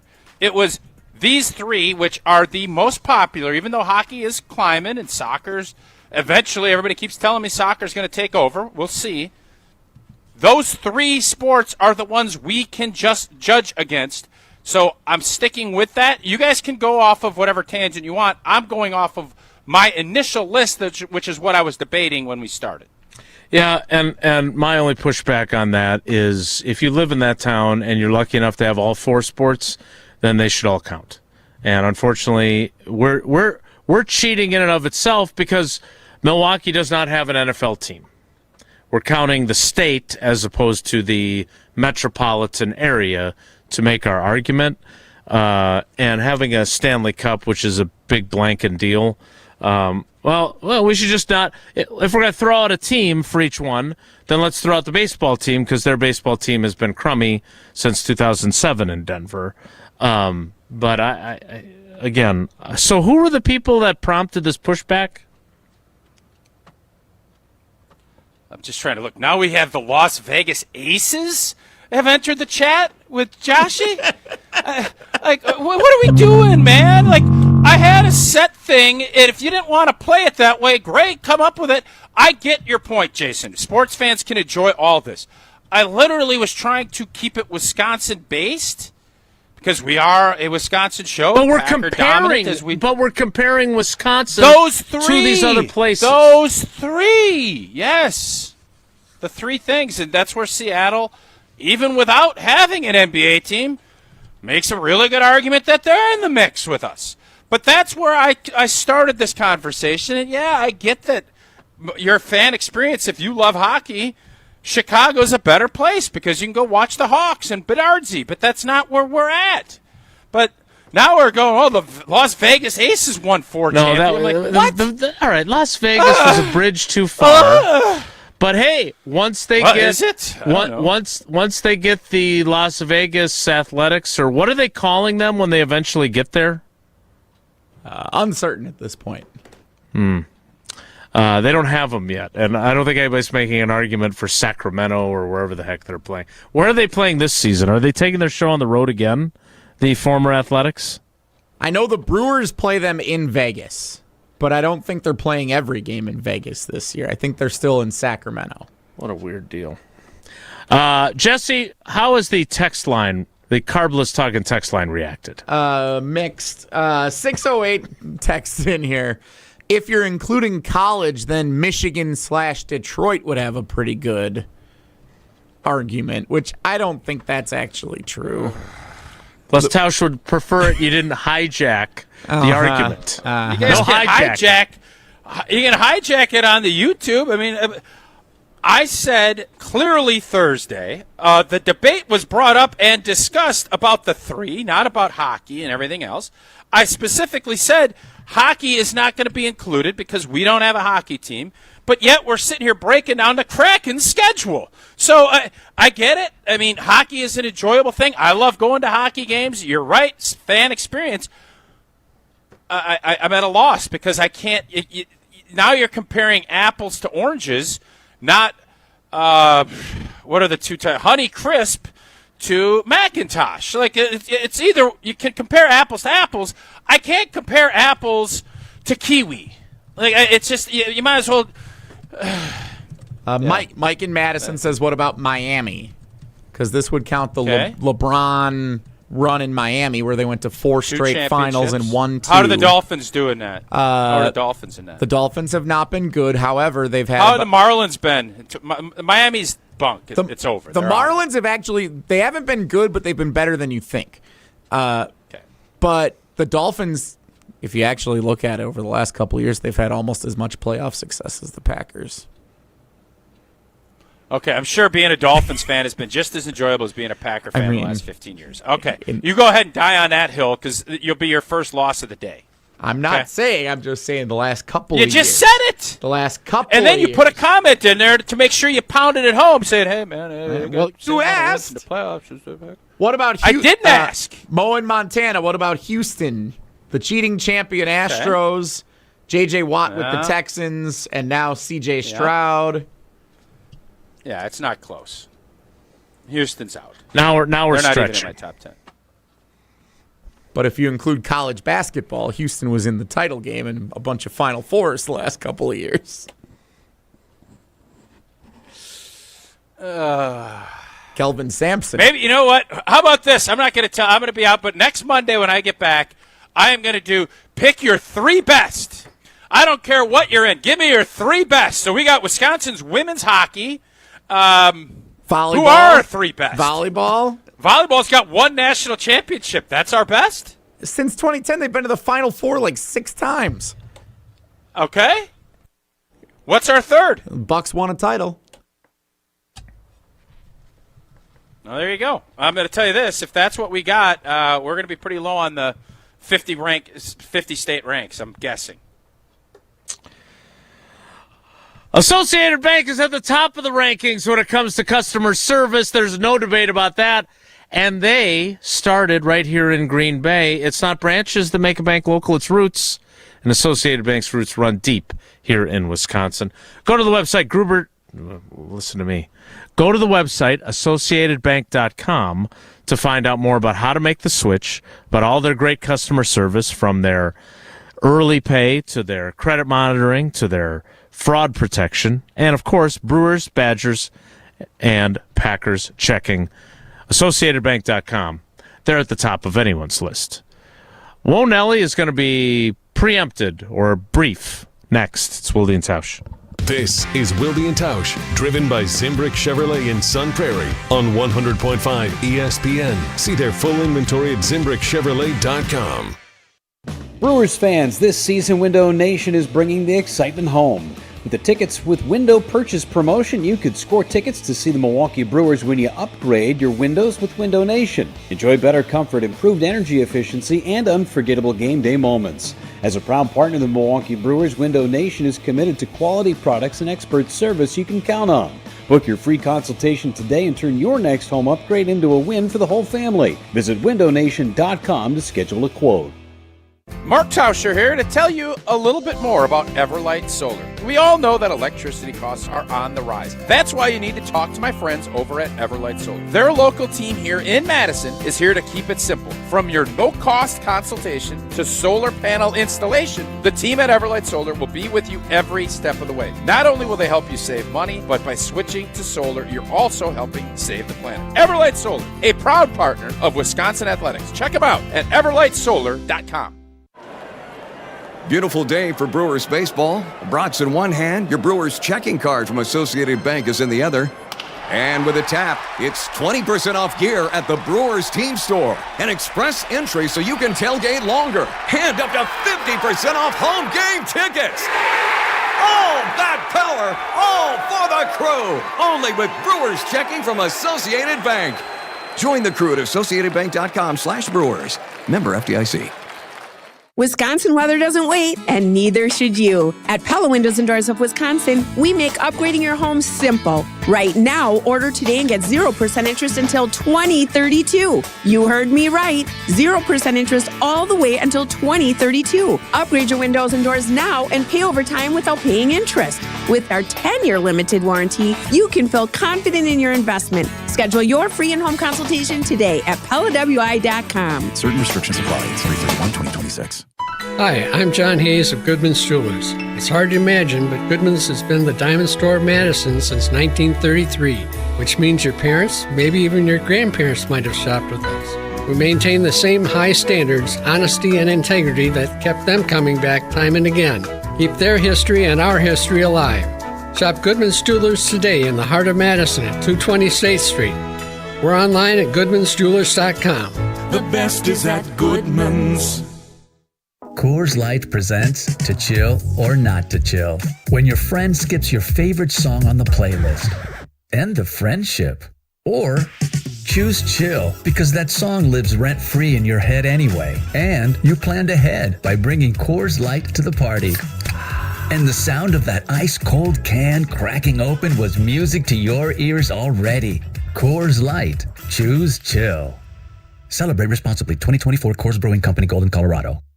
Wouldn't you love to roll out with a brand new ride this year? Ho-Chunk Gaming Madison can make that happen this March in our Let's Roll promotion. Be here on Friday, March 27th when one grand prize winner will receive a $50,000 vehicle certificate toward a new car or truck. We hit the gas starting at 7 p.m. when 24 other winners will each roll the dice for a cash prize between $500 and $5,000. Keep the good times rolling at Ho-Chunk Gaming Madison. Life's better with Drive My Way from American Family Insurance because we know it's more than just a car. It's your escape pod, your adventure mobile, your memory maker. And we help protect the dreams that drive you. Personalize what you pay for auto insurance and you could save between 10 and 35%. American Family Insurance. Get a quote and find an agent at amfam.com. Products, pricing, and availability vary based on the way you purchase insurance and by state. Unsafe driving behaviors may increase your rate. American Family Mutual Insurance Company, SI, and its operating companies, 6000 American Parkway, Madison, Wisconsin. Brewers baseball is in the air. And a swing and a miss. He struck him out. Would you like fries with that? 12 in a row for the crew. Spring back into the baseball season on 100.5 ESPN, Madison's new home of the Milwaukee Brewers.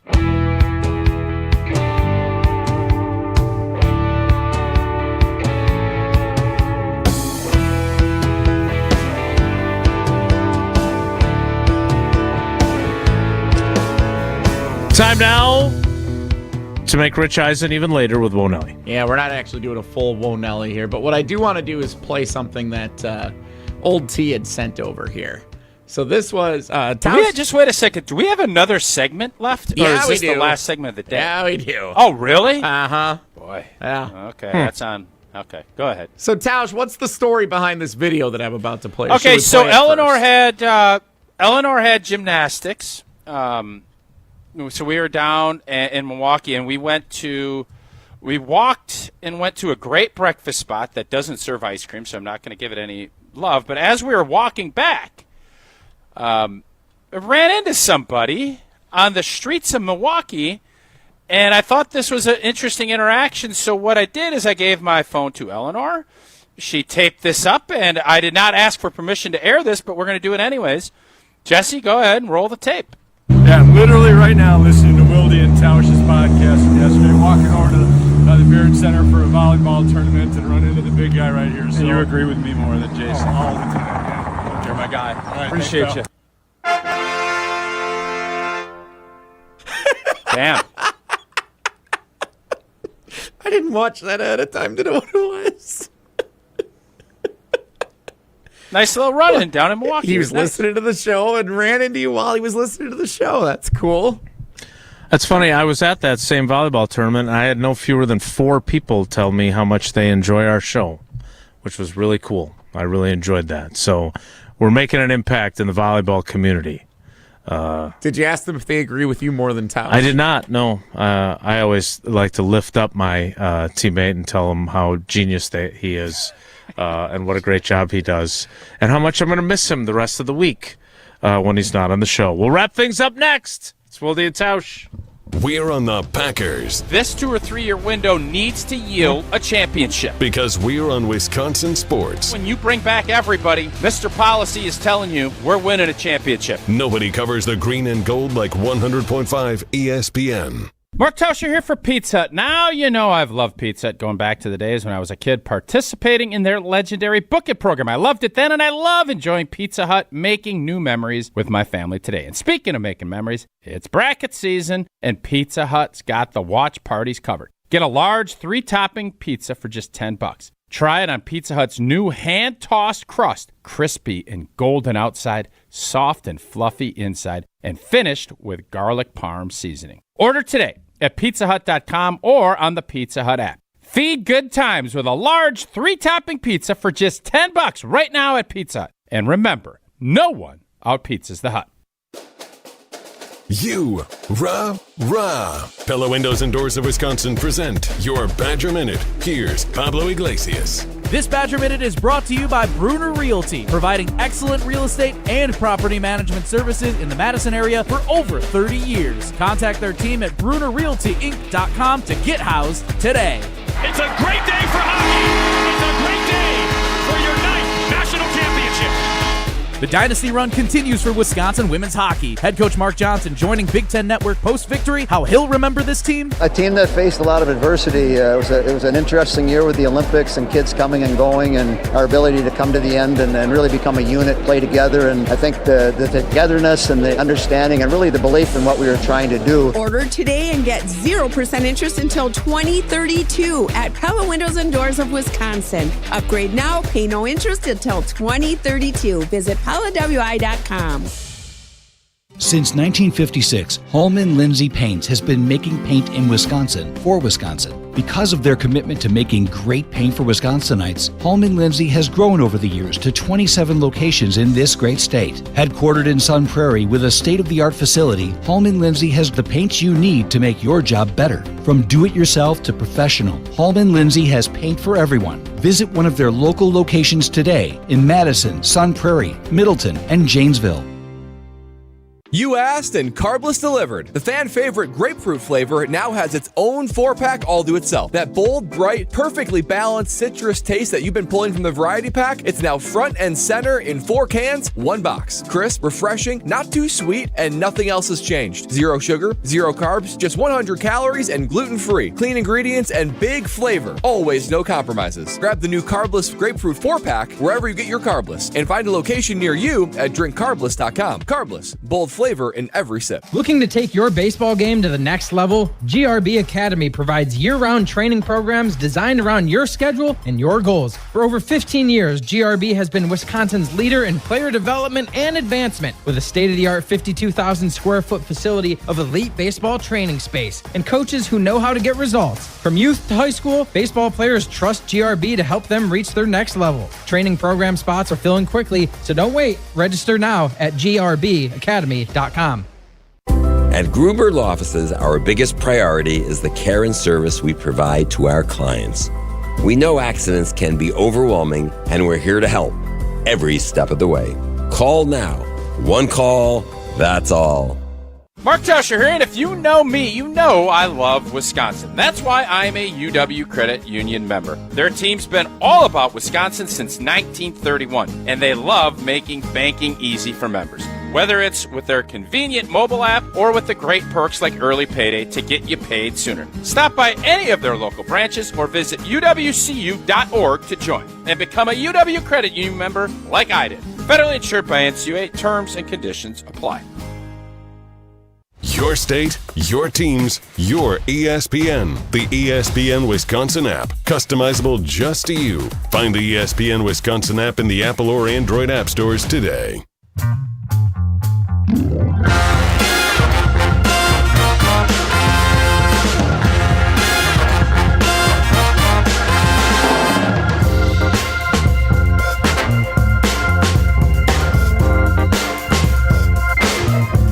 Tausch is going to be on assignment, so we will be without him until Monday. Tausch, any parting words before you are out of pocket for a while?